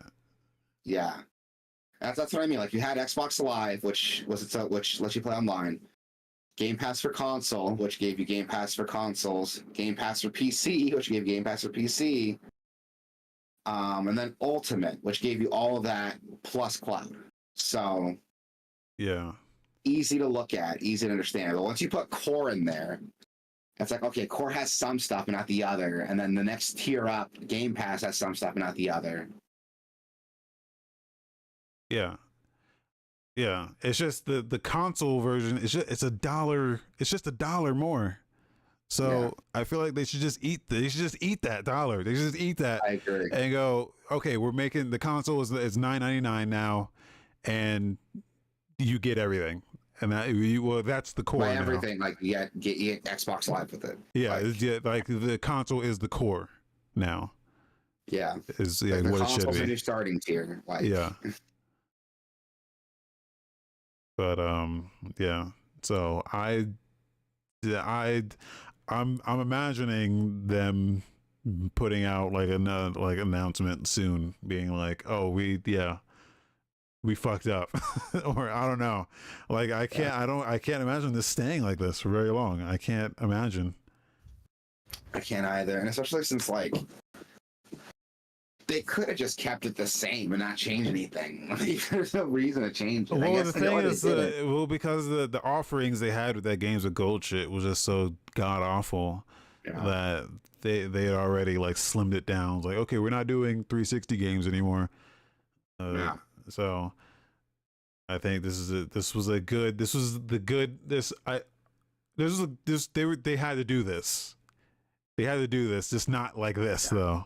Not like this, man. It definitely builds good faith because a lot of people were like, oh, now that Microsoft and Activision did their thing, they're gonna monopolize everything. But no, now they're giving us free shit after that merger. So yeah, like everything about this core thing is fine, except the part where the next tier. You look at it outside, if you look at it outside that one tier, it gets muddy. Yeah.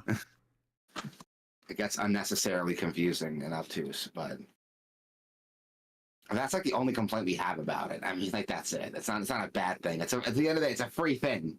Yeah, it's a cool free thing. But from a business standpoint, it's like it's kind of a little obtuse when we get to the next tiers. But just ignore those, and you're fine.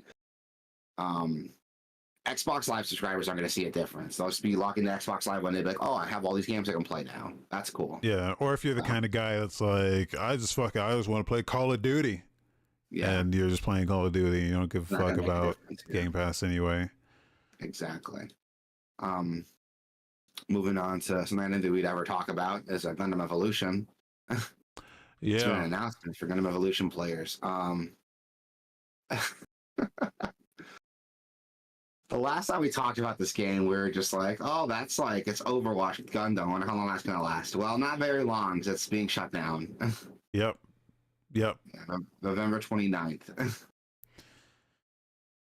Yeah. Which, I never played this game. I assume you never played this game. I wanted to play it because it did look decent. I was like, oh, wow, this is some real Gundam-ass Gundam shit, man. An FPS Gundam game. With Overwatch, like, hardcore Overwatch tones. Yeah. And then, like, from what I heard about it, it was shitty anyway. It was very, very heavily monetized and not very well balanced. And, you know, if you're going to make a competitive shooter, you got to do it right, you know? So it doesn't seem like they did it right. And to the point that they have to cancel it. They have to end it now. Yeah. So November 29th will be the last day. Yeah. So, yeah, there it is. Moving on. A bunch of Xbox 360 Call of Duty games are now top-selling games in the Xbox Store after Microsoft fixed matchmaking issues. What matchmaking issues are they having? So there's two parts to this. Okay. The one part is the Call of Duty, and the other part is Shadowrun, which I don't remember what came first, but I think for the longest time, the matchmaking lobbies just didn't work in Call of Duty, like, at all.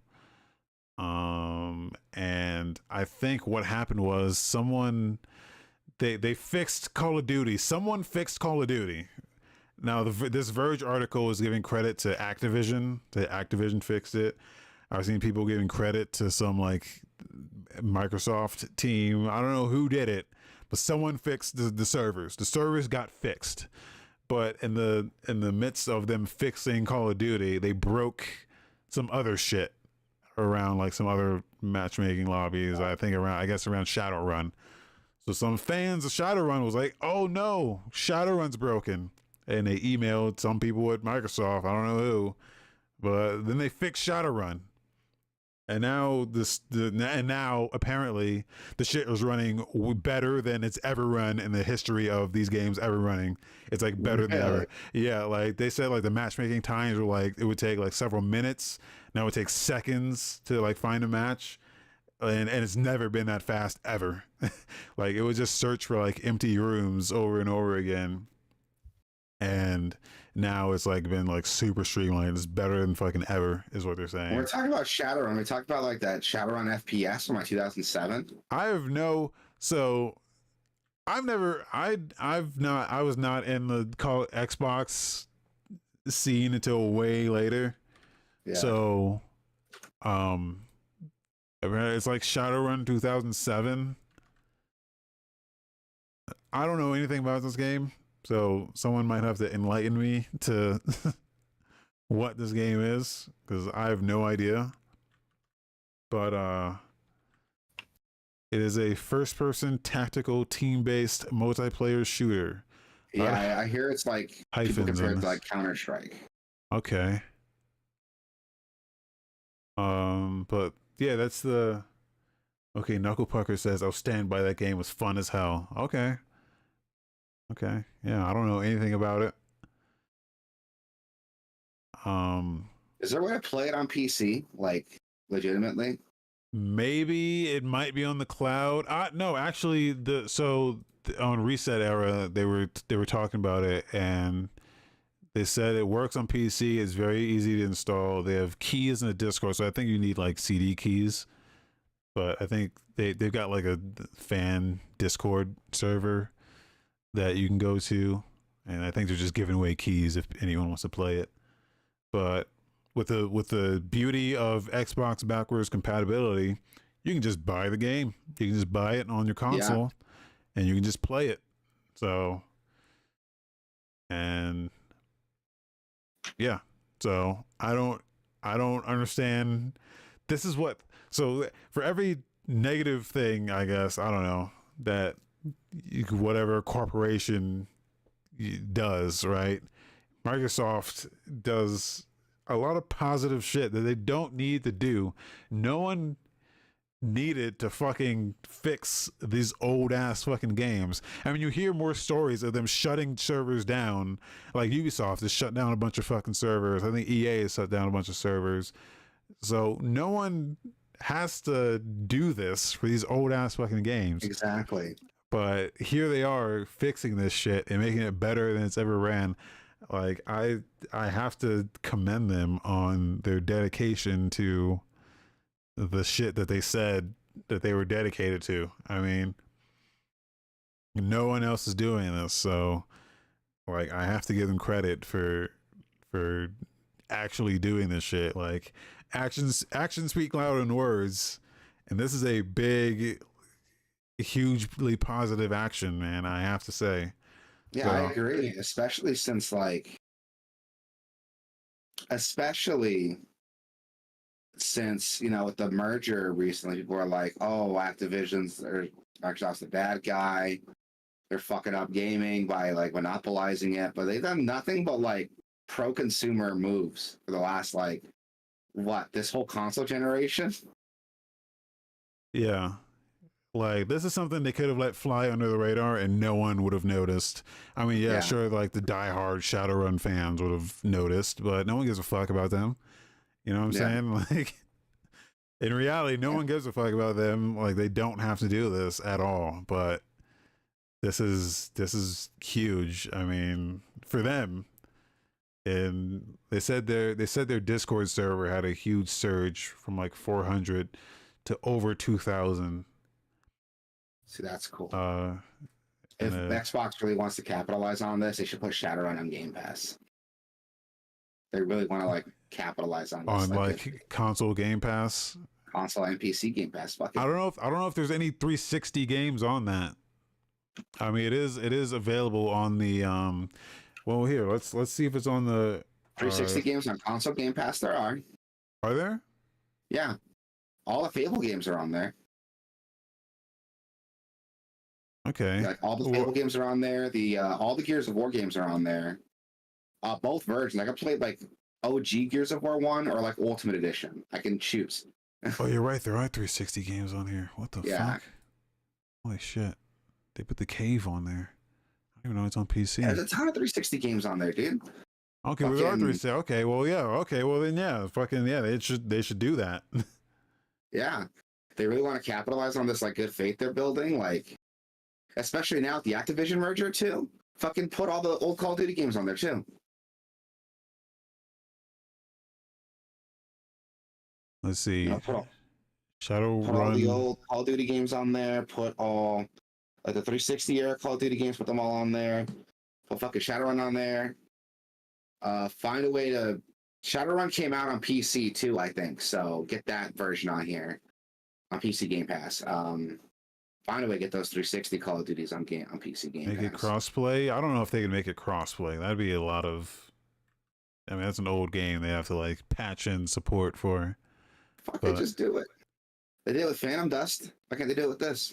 Well, Phantom Dust was like a re-release. That was like a dedicated. That was like a standalone update. Fuck it, re-release this. It's already got the game's already there. They already fixed the matchmaking. The hardest part. That's not the Shadowrun trilogy, is it? Because the Shadowrun trilogy is on Game Pass. No, Shadowrun trilogy is like an isometric RPG. Okay. Yeah, like a turn-based RPG, like D&D. But this is like an FPS, like a Counter-Strike clone. Yeah, they should put that on Game Pass. That would be dope. Yeah, that would be dope. Put it on Game Pass. Put it on Game Pass. Do some like crossplay with it, and just like, and then what's Sony doing? I still gotta fucking. God damn it! I'm like pissed. I still gotta like, if I want to play fucking anything with Sony, I gotta pay extra for it. You know, I think I'll go up a tier to get all this cool shit. Yeah, I wonder how Warhawk is doing on PS3. Exactly. I know those PS3 games. That was one of the other selling points about PS3 is that it was free to play online, and all those servers were dedicated servers. So, yeah. I'm wondering if they're still up. Yeah. How are the servers for Warhawk doing? How are the servers for Resistance doing? Yeah. Remember Resistance? What have like 60 player, like 30 versus 30, like FPS games. Like, yeah, how's that doing? Great games, by the way. Great games. I imagine anyone still playing those games are sweaty tryhards that are just not gonna be fun to play against them. Yeah. You know, it's like there's like a Metal Gear Online revival thing that's been going on. I heard about that. From what I've heard, a lot of people on there are just fucking disgusting at the game, because of course you would be. But I heard there's a lot of newbies that are getting into it too. So, you know, that keeps the game fun when you have people at your level to play with. That's why I can't get into Counter-Strike, because there's like too many good players. I'm getting my ass kicked. They can't learn the game. Yeah, yeah.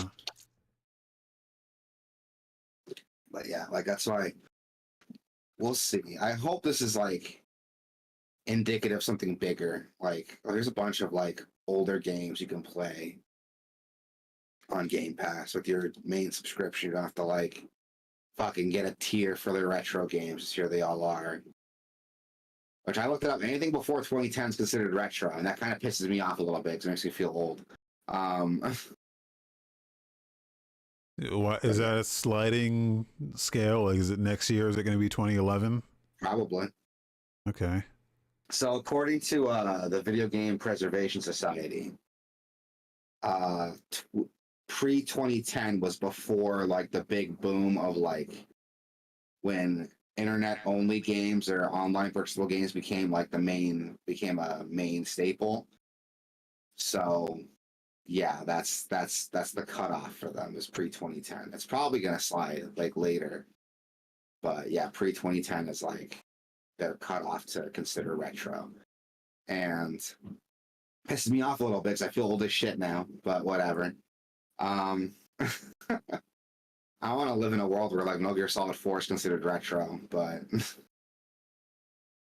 yeah, man, yeah, that game is. I want to play through that again. God damn it!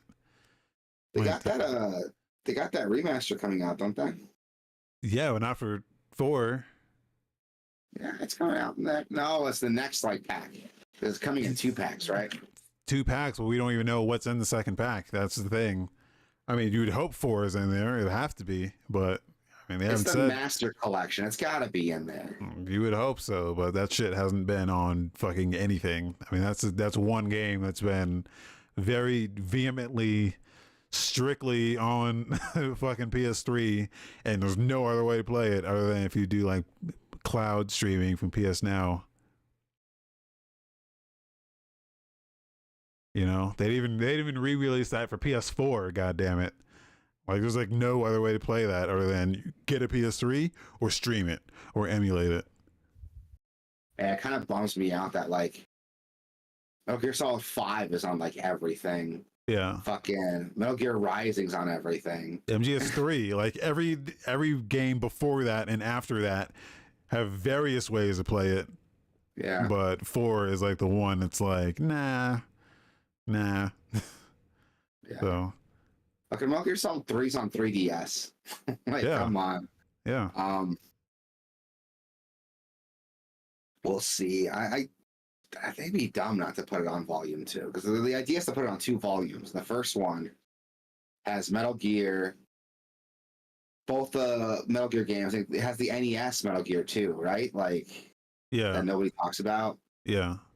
And it's got like Solid, Sons of Liberty, and Snake Eater. So volume 2, I don't know if they're gonna do it. They should. Like, you would think it would have like the Game Boy games. Like, there's various ways they can go with this that don't include like 4 or 5. Like, they could do those Game Boy games. That'd be insane if they didn't have it on there. Or if maybe they did like a volume 3 or something. If you remember, they put out a collection before that didn't have Metal Gear Solid 1 on it, or it did have it, but it was like you had to like redeem it digitally or some shit. I forgot what it was. But the HD collection, it was just the PS1 version of that game that you had to emulate through the PS3's. Yeah, you're right. Yeah. So we'll see if they do it with this one. I mean, it'd be silly for Metal Gear Solid 4 not to come out anything else. That'll be a good chance too to get like Peace Walker on there, because like Peace Walker's Peace Walker. See, that's what I'm saying, man. That's what I'm saying. There's ways they can go with this that don't include that 4th game. So it's gotta be included though. Like, they'd be silly not to. Come on.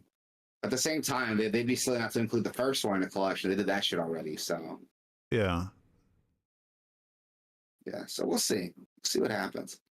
I'm hoping it comes to it. I'm looking for an excuse to play Metal Gear Solid 4 again. I'm playing Metal Gear Solid 4 in a minute. I want to, man. I need to. I've never played Metal Gear Solid 1. I played every Metal Gear game but 1. Oh, wow. Yeah. Like, I know the story from like the sequels and stuff, like referencing it, and like I watched my dad play it when I was a kid, but I've never like played MGS1 from start to finish at all, ever. The first Metal Gear game I played was 2. I skipped 3 and I went right into 4. Wow. So I was confused as fuck when I was playing 4. I had no idea what was going on.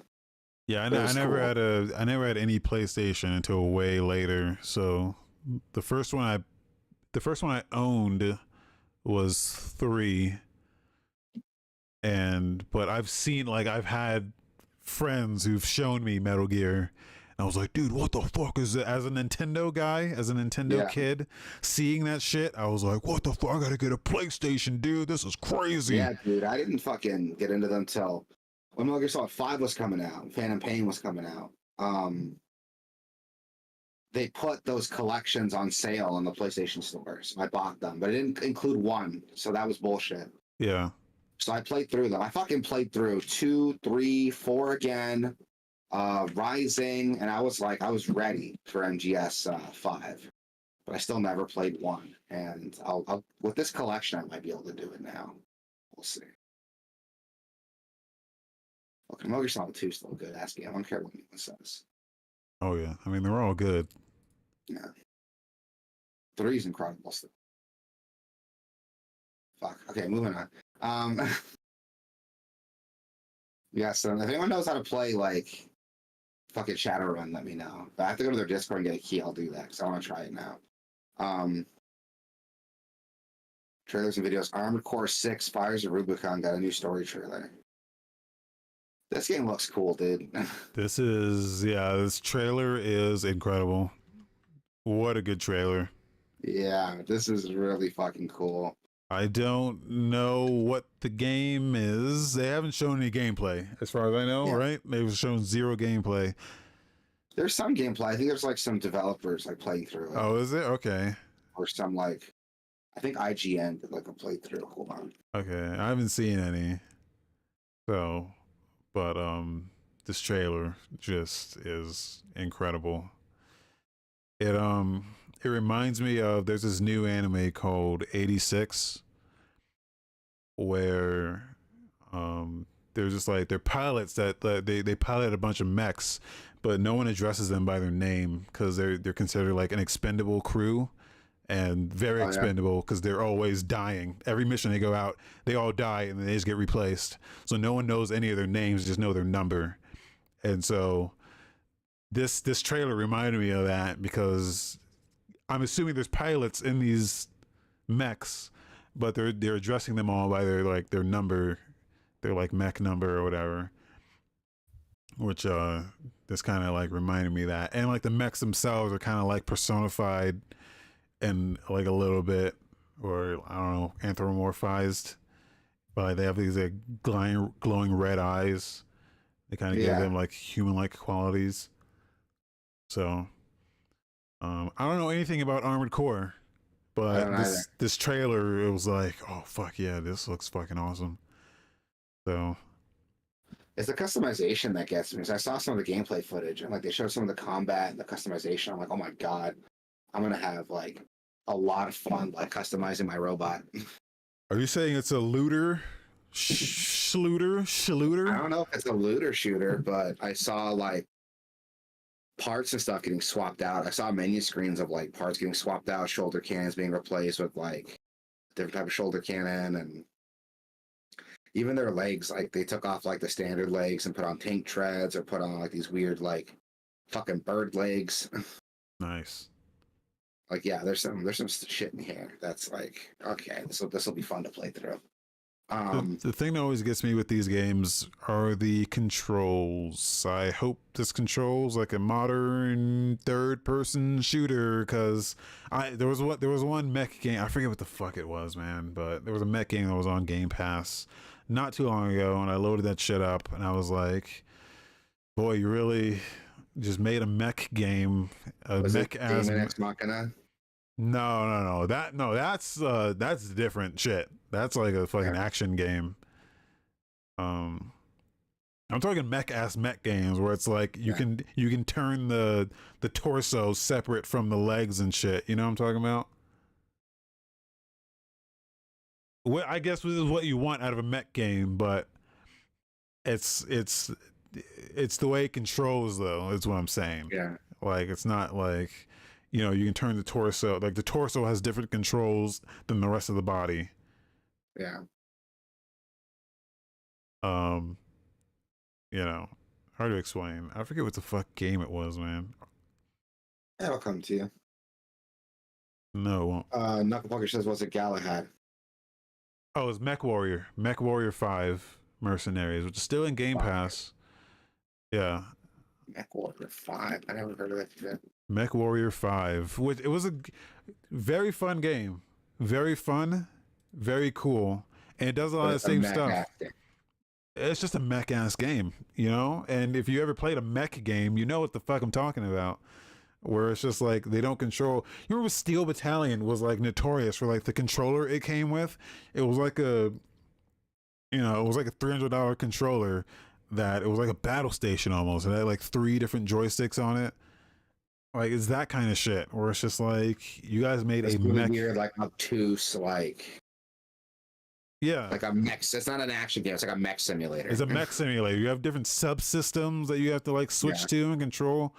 And I don't know. I don't think that's what I want, man. But I don't know what form. I don't know anything about the Armored Core games.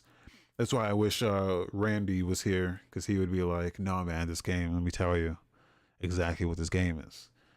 You know, we don't have anyone here now that knows about how Armored Core works. Because I'm hoping that's not what this is. And I know FromSoft, you know, they make fucking Souls games, and I don't know if they're gonna modernize this game a little bit to kind of play just a little bit like that. But even that, I don't want out of a mech game. I just want I've like been told, yeah, it's like it's got the Souls inspired stuff, like a lock-on camera, but it's not a Souls game at all. Like it doesn't have like yeah, the recharging stamina stuff that Souls games have, and yeah.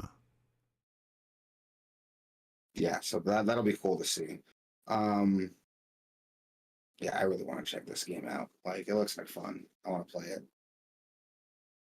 And then we got a new story trailer for Marvel Spider-Man 2. I know you don't care. I think it looks cool. I can't wait to see this game come out. They kind of teased what Venom's gonna look like. We got to see a bit of Miles moves, Spider-Man with the black suit on. I think it looks dope. Norman Osborn showing up, or Harry Osborn showing up. That'll be cool to see. They kind of tease. People are like, "Oh, who's Venom?" It's like, well, they teased it in the first game, didn't they? That it's Harry. It's Harry Osborn. Yeah. Yeah, you get to inspect his that wasn't like side content, was it? It was part of the main shit. Yeah, and I think when you beat the game, like there's like an after credits thing when like Norman's like looking at that tube that Harry's in, and it's like he's covered in like black shit. And it's like, okay, that's fucking Venom. Like yeah. So I mean, people who are like, who's Venom? It's like, dude, like, did you play the first fucking game? Like, it's not Eddie Brock, and people are pissed off about that, but like, okay, here's my thing. Okay, I'm just gonna say this once to settle the score. Eddie Brock's a cool Venom, but if you look at the core of Venom, what Venom is, he is like this dark mirror of Spider-Man. Okay, that's why he has the fucking Spider-Man logo on his chest. Because he infected Spider-Man, and Venom thought Spider-Man is my perfect host, so I'm going to base my entire personality around him. He's basically like the stalker ex-girlfriend, is what Venom is. He had a one-time fling with Spider-Man, and he's obsessed with them. So that's why, even though after anyone else was on the Venom suit, it's like, no, I want to look like Spider-Man. That's why I have this, like, the logo on my chest. That's why it's like a warped version of it. Yeah. And to take this like warped version of Spider-Man and make it into Spider-Man's best friend, Harry Osborn, is a cool concept. I like that idea. Why Venom's logo is on there, I'm sure they're going to explain it. I'm sure like Spider-Man was wearing the black suit, so I'm sure that's going to influence it. But at its core, that's why Venom has that logo. That's what makes Venom so cool, is that he's like this dark reflection of Spider-Man. He evolved into something past that later, but that's what he was when he started out. Again, he's like an obsessive ex-girlfriend that hooked up with you once and now she can't get over you. That's what Venom is. And again, to have that idea in Harry's best friend, or Peter Parker's best friend, Harry Osborn, is a cool idea. Especially in the first game, they talked about what good friends they are, how Harry wanted to change the world. So great, Spider-Man wants to change the world too, but he has like a moral code, a responsibility, right? Great power comes great responsibility. Harry might not have that. So again, further builds into this like dark, twisted Spider-Man idea. So fucking calm down. It's not comic book accurate, but it doesn't have to be. It's fucking cool. Just shut up and enjoy it. That's it. That's all I'm going to say about it. All right, there you go. Also, then a movie's talk shit, so I'm going to say that too.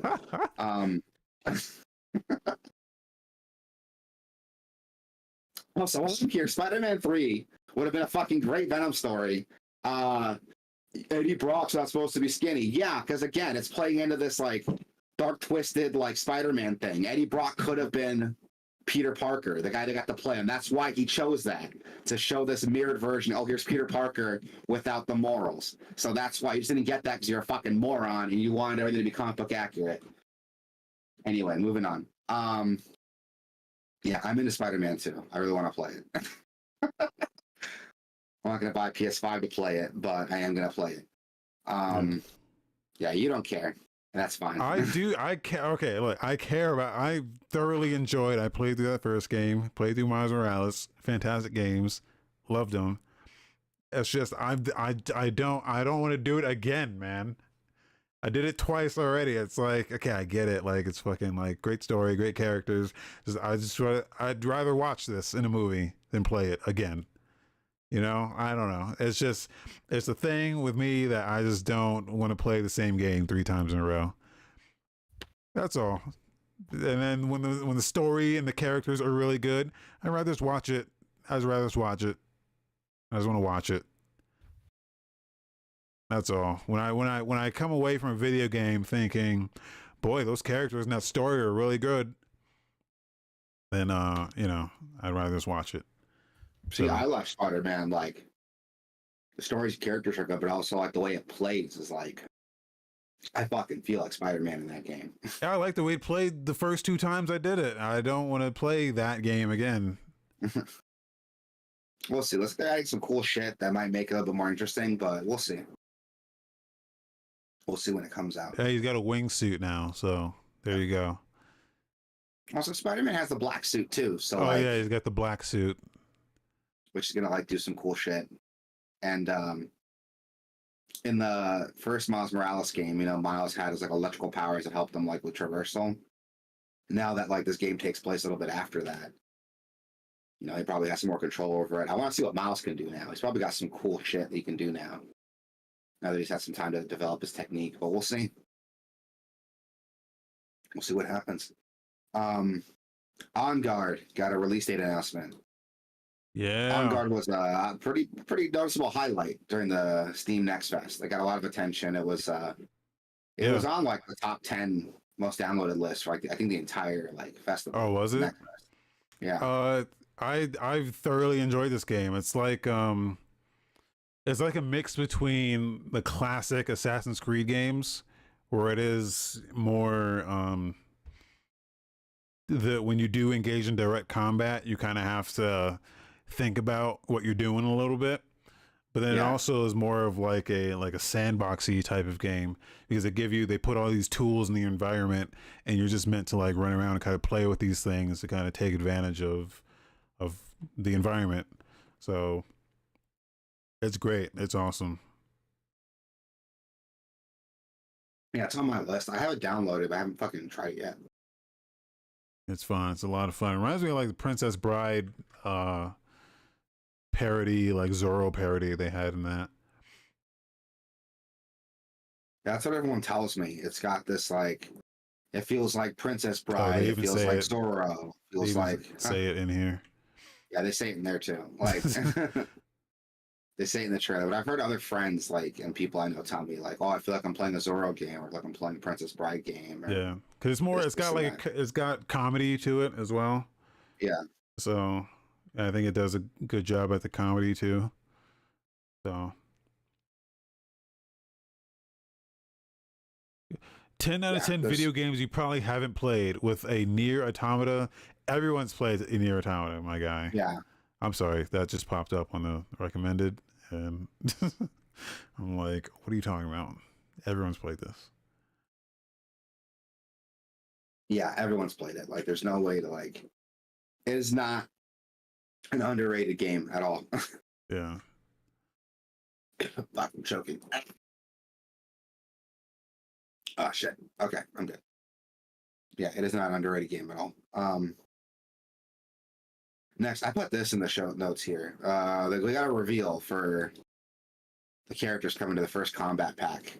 And yeah, man, there's some highlights here. From what I can recognize here, we got fucking Omni-Man from Invincible, Homelander from The Boys, Peacemaker from Peacemaker.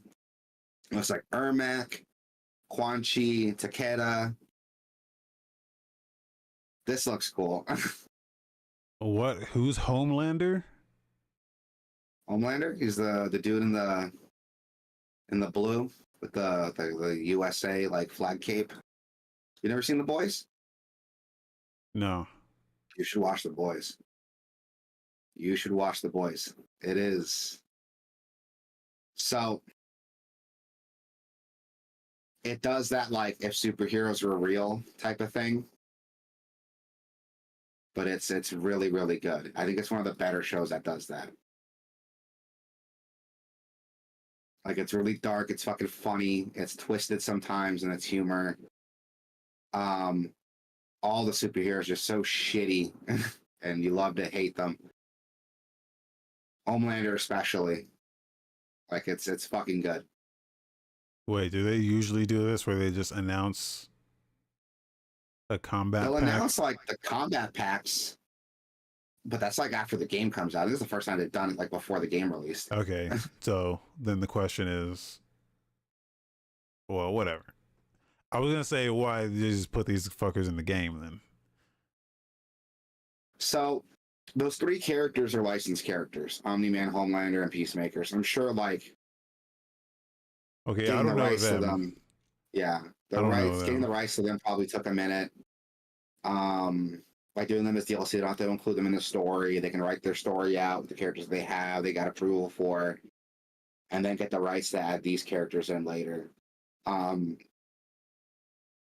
Omni-Man and Homelander, I'm really surprised to see. Peacemaker would have been a surprise, but Peacemaker's DC. DC is owned by Warner Brothers. Warner Brothers now owns NetherRealm Studios, so the degrees of separation there aren't that strong. But like Omni-Man and Homelander, those are some guest characters. So those are as far removed from any Warner Brothers property as you can be. Well, maybe not so much Omni-Man, because Omni-Man's like, no, Omni-Man's Mirage Comics. Never mind. They have nothing to do with DC. Okay. Oh, so, is John Cena one of these guys? Yeah, John Cena plays Peacemaker. Peacemaker? Yeah. That's the guy with the gun? Yeah, so he plays Peacemaker in the Peacemaker show, which is also fucking incredible, by the way. Have you seen the Peacemaker show? No. It is I don't know fucking anything. hilarious. Dude, I don't fuck with anything involving superhero shit, man. It's like an anti-superhero show, dude. It's fucking, I'm gonna send you a clip. I want you to listen to this clip. I'm gonna put it in the stream chat. But I mean, if John Cena's in it, then I might have to watch this clip. Watch this clip. This is the clip that sold me on the show. Made me go watch it. Okay. Oh, am I gonna get copies? It doesn't matter. No one gives a fuck. Doesn't matter. Just play it. And play it for the stream so you'll all hear it and see it.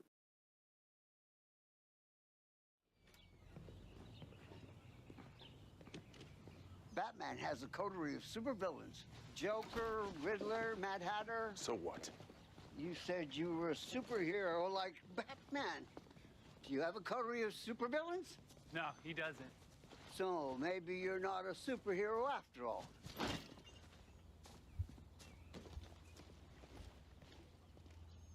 You want to know why I don't have a coterie of supervillains? Why?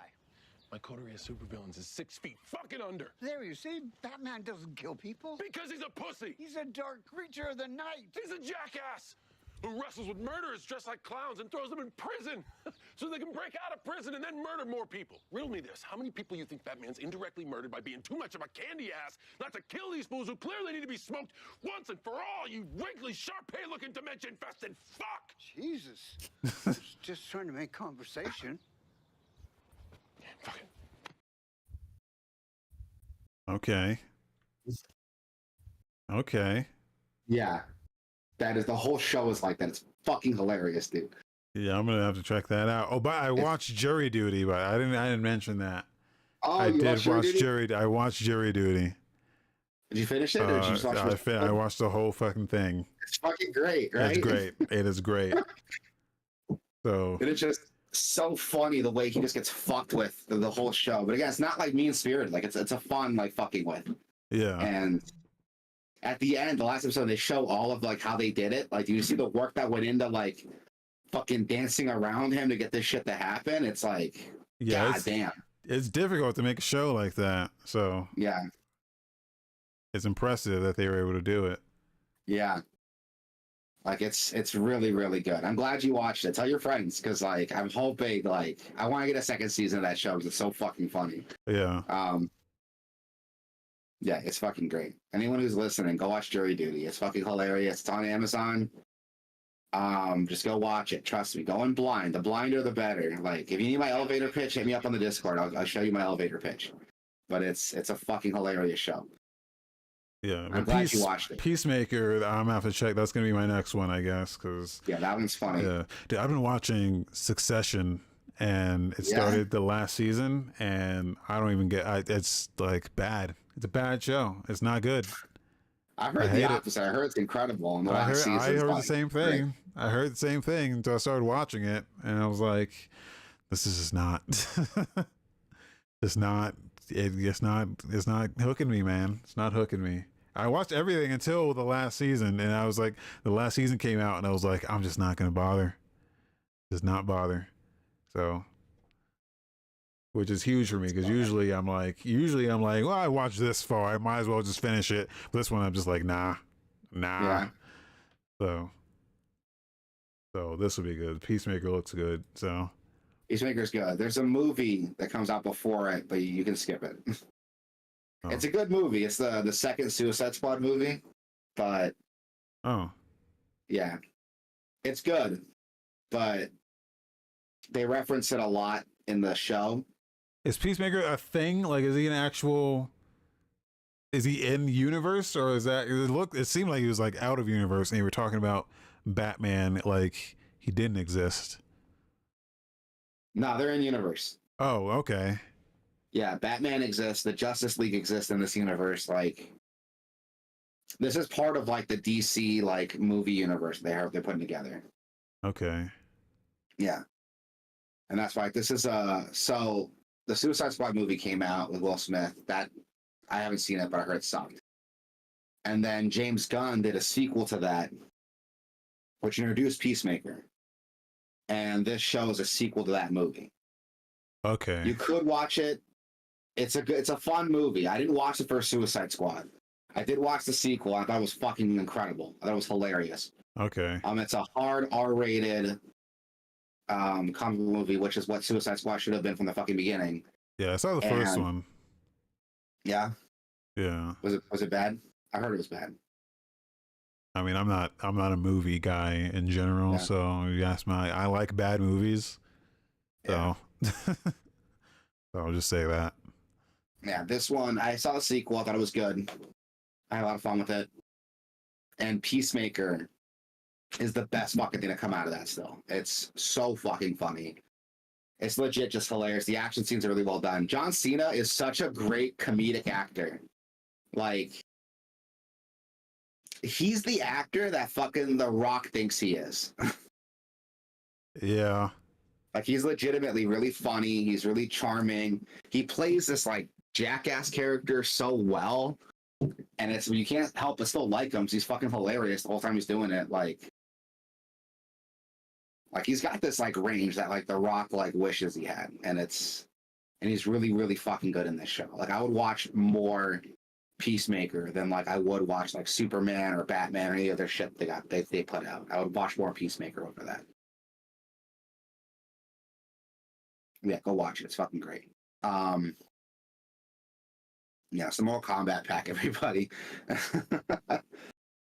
We got stuff really off topic here. I can't wait to play it, honestly. Like, the more shit I see, the more I want to play the new Mortal Kombat. Like, Mortal Kombat 11 was kind of a letdown for me, but Mortal Kombat 1 looks like it's having a really good return to form.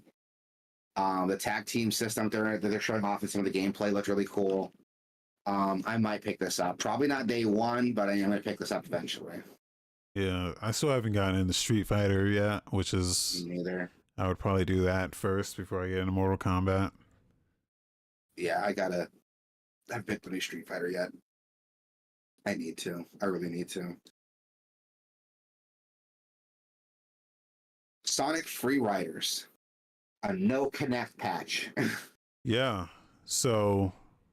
Sonic Free Riders was a Kinect game, exclusive. A sequel to Sonic Riders. Yeah, so I feel Sonic Riders sequel. So I think I played maybe a femtosecond of this because it's in my memory. I remember there was like a little co-op mode where you had to hold hands and you would like lean on each other to kind of control like left and right. And I remember doing that. For like a femtosecond, there was a femtosecond of it in my memory.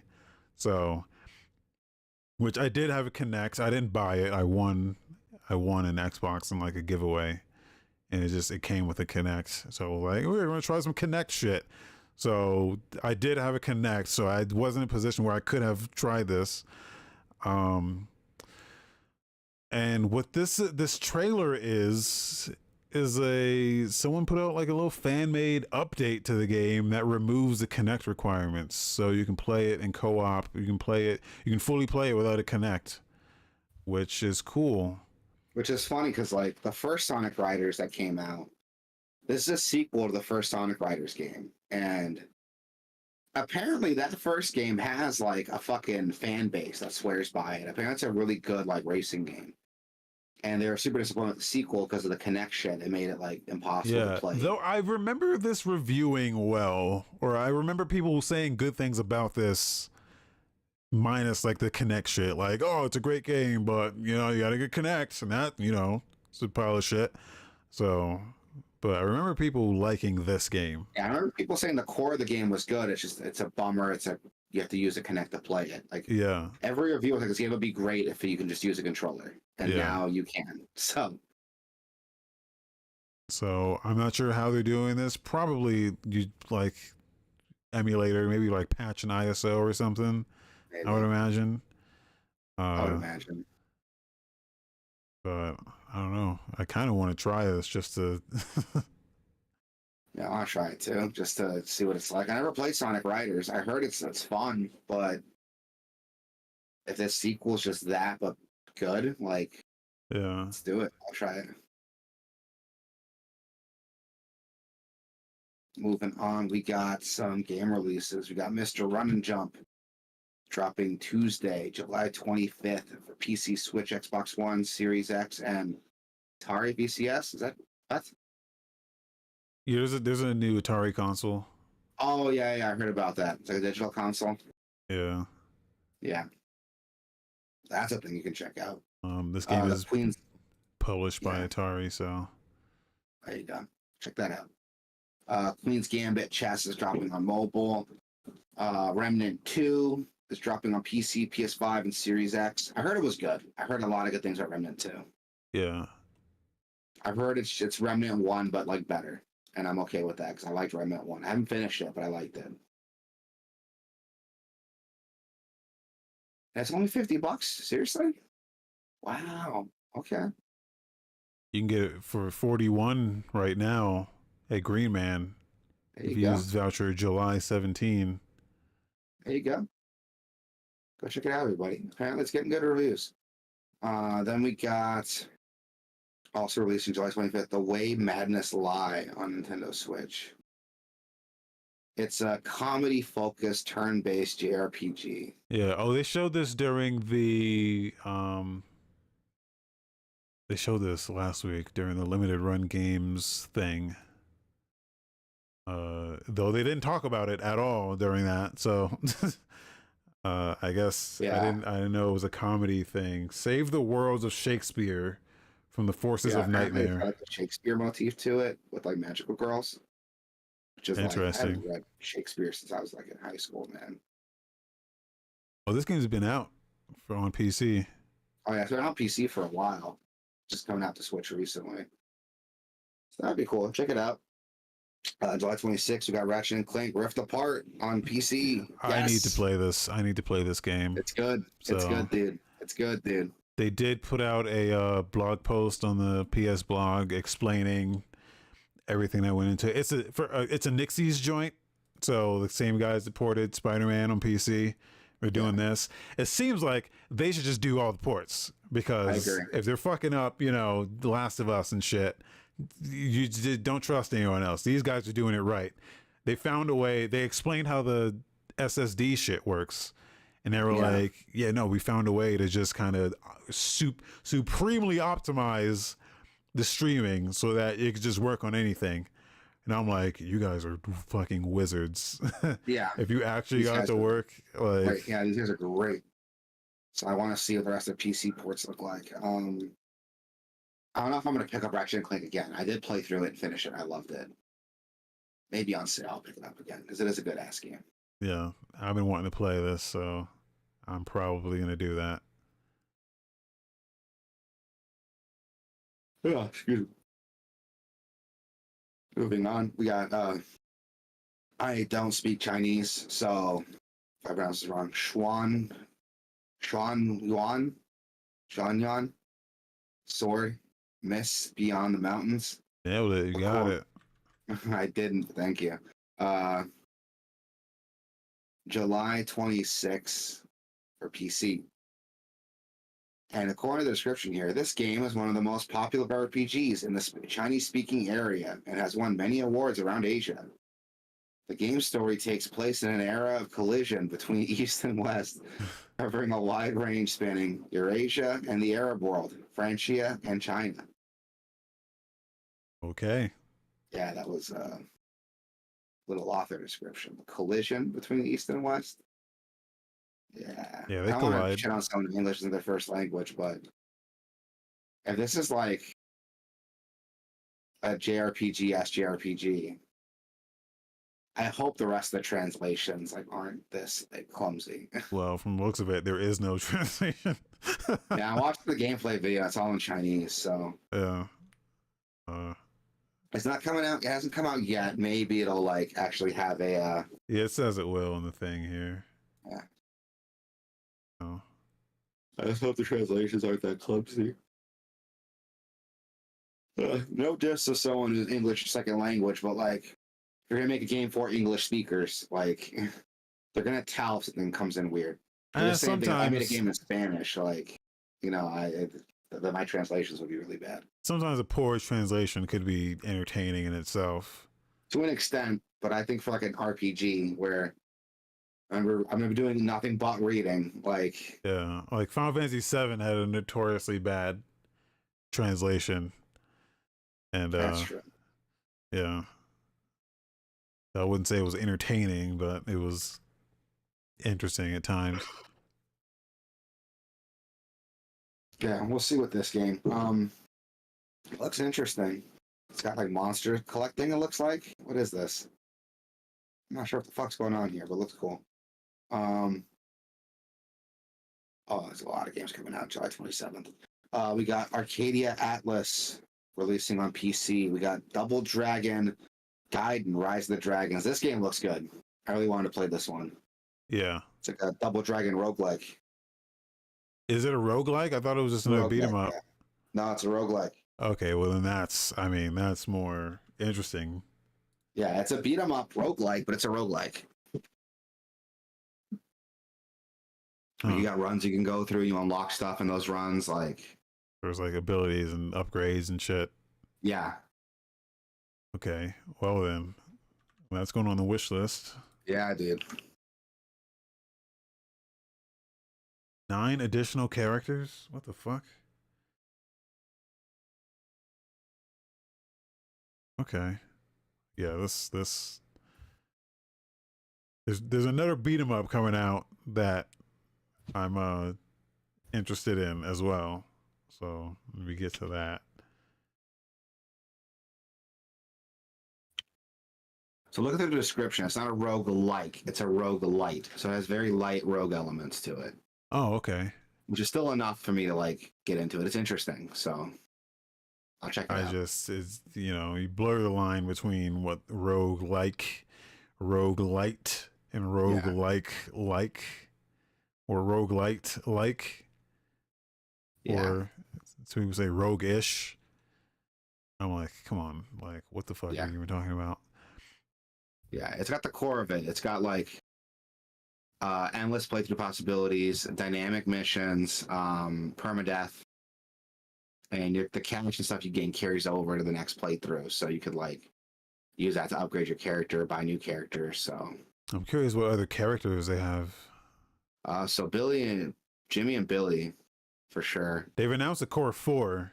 It was Billy, Jilly, Marion, and Uncle Mateen. I don't know who that is, but I mean, there's 9 I think more. I remember there was like some boss characters in there. I think a Bobo's in there. A Bobo. He would definitely be one. The Battletoads, maybe. And I think like some hold on. I thought there was like characters from Metal Slug, but I think I'm making that up.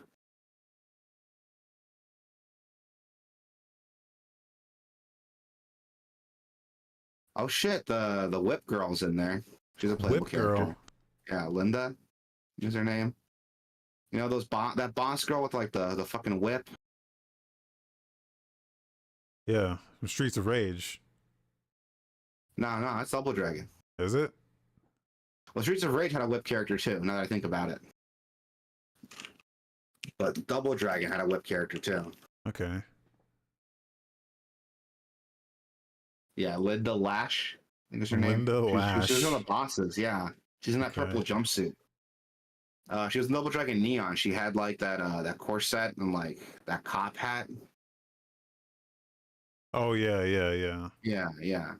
With the heart on her titty. Yeah, so there's some characters. I never played like Double Dragon a lot. I know like some of the characters, like a Bobo. I know a Bobo for sure. So that'll be cool to see. Like with 9 characters, and apparently they all play pretty differently. That'll be cool to check out. Next we got The Expanse, a Telltale series, episode 1 releasing on everything. Is The Expanse like even still on the air? I don't know anything about. Like an active show. Yeah, it ran until 2022, I think. I think it stopped last year. Yeah, the 6th season aired like in 2021 and finished in 2022. So go check that out if you're a fan of The Expanse. Next, we got Koa and the 5 Pirates of Mara releasing on everything. This is like a 3D platformer. It's really charming. Oh, I like the little like animated intro. Kind of reminds me of like, what does this look like to me? It's something I've played before, something that's come out. It looks like oh fuck, what's that like cartoon? It looks like that cartoon in terms of like the animation. I was talking more like the gameplay. The cartoon looks like tap, but the looks game like looks like Super Lucky's Tale. Yeah, a little bit. Yeah, it looks cool. A new 3D platformer to play through. Let's School releasing on PC. It's a school building simulator, school management simulator. Looks interesting. Okay. God, so many games. Pixel Junk Scrappers Deluxe releasing on PC, Switch, PS4, PS5. Okay, this is the one. This is the one that I've been curious about. Okay, you can talk about it. I was about to skip it, so you can talk well, about it. I don't know anything about it other than it's a Q Games joint. It's like a beat 'em up. Yeah, so Q Game, they've been making these Pixel Junk games since PS3, and they've been silent for quite some time. Well, Q Games is Dylan Cuthbert's studio, and he's been in the industry for a very long time. He's working on like Star Fox and shit. And yeah, they've been making these Pixel Junk games. There's little like small games that like they're different every time, but they always share the Pixel Junk name. And I had no idea this was coming until I saw it here. Apparently it was in my wish list, so they must have announced this at some point. But this one's a beat 'em up. And it looks cool. Looks Obviously really fun, yeah. there's some they always have some additional mechanic to it. It looks like this one. It's cleaning stuff too, like you're taking out bad guys and taking out trash. Yeah, you're throwing them in like a trash truck. Okay. It's got cross-platform multiplayer. This is a really fun multiplayer game. Like this, I can see some fun times in this game. Okay, I'm putting that on the wish list. This looks good. Yeah, all their games always have some like unique thing to it.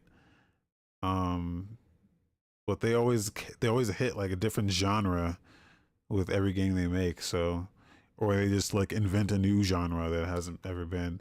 The Pixel Junk Eden was, I think, was their first game, and they're coming out with a new one of those as well. Oh yeah. Or I don't know if it's a new one or if it's like a remake of the first one, but yeah, they're doing another one of those, and yeah, I don't know. They just have some very unique ideas in their video games. So I'm into it. I'll check it out for sure. Next game coming out on Switch, Psychic 5 Eternal. I don't know anything about this game, but the description here: 5 heroes with superpowers, 5 hammers saving the world. At that time, Satan was not completely dead. I'm sold. I guess it's like a port of a game from the 80s. That looks just fucking ridiculous. Okay, there's no like video of it or anything. No. So. But the 4th image has like Baphomet. Looks like a boss there. No, the last image, the very last image has like Baphomet like shooting lasers. It's like, what the hell is this game? Interesting. It's got like that distinct like 80s platformer style, almost like it looks like Alex Kidd, where it's like you see the tiles and shit, thick tiles. Reminds me of like DOS games. Also had like the same, like Commander Keen and shit had the same like tiles. Like old Apogee games, 3D Realms and shit, like Mystic Miner, Mystic Caves. I think that was another one. Or Amazon Girl. I know what you're talking about. Jill of the Jungle. You know what I'm talking about. It's got like that style, distinct 80s shit. So apparently this is a remake of an actual like old arcade game called Psychic 5. Okay. So this is a game that existed in the 80s. It's like a remake of that, which could be interesting, but we'll see. Next is Puzzles for Clef, releasing on, what did you say, Switch? No, it's the PC. It's like a puzzle game. Looks cool. Cute, hand-drawn art style. I like it. Might be interesting. Radiant Tail, releasing for Switch. What is this? Oh, it's a visual novel. Yeah, it's a visual novel with attractive anime people. Okay, cool. Not my cup of tea, but if you're into it, no shame. I'll say I'm a pass on that one. Yeah, it's a pass for me. Return to Monkey Island, dropping on mobile. There's a lot of shit about this game for like the art style, which I understand. Like the art style looks good, but whatever. Sword and Fairy Inn 2 is releasing on Switch. What is this? Oh, it's like a simulator game, like a Harvest Moon innkeeping game. That's cool. I can get into that. Okay. It includes the type of RPG, casual, simulation in it. Many roles of Sword and Fairy series come from different place to work in this inn, live and build a warm peace family together. Oh, this could be fun. This could be fun with those with that translation, man.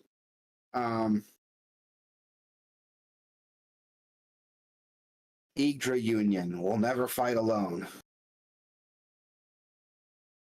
What is it? Card strategy Yggdra game? Union. I've heard of this in the past.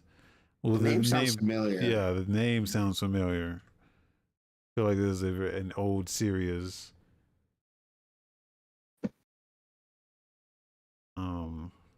Turn-based tactics card. I'm out. I don't see any of the card stuff in here. It is a tactics game, though. It looks. Well, first of all, it almost looks like a PSP game. Yeah, it's according to the description, it first released in 2006. Which would be perfect time period for a PSP game. Oh God, that's Game Boy Advance. Game Boy Advance, Jesus. Yeah.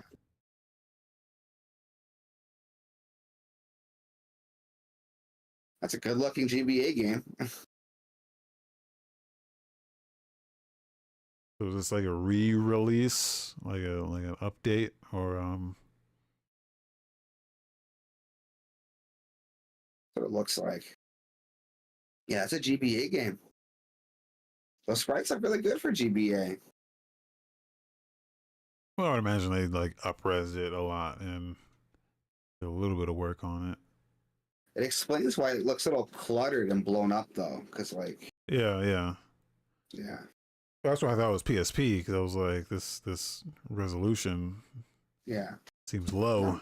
Yeah. A lot more work to clean up a GBA game. Good on them. Looks good. Yeah.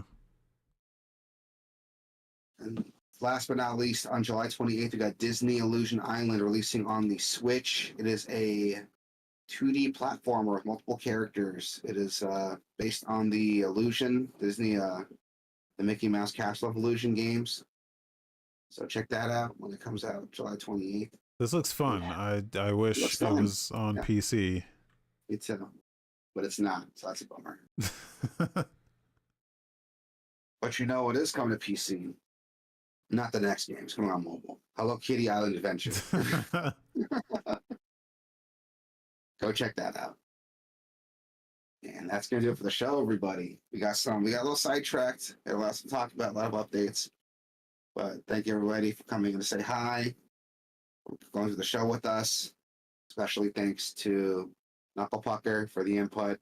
Yeah. Thank you to Rango Savage for coming in. Hope to see more of you, man. But yeah, tell people they can find us, man.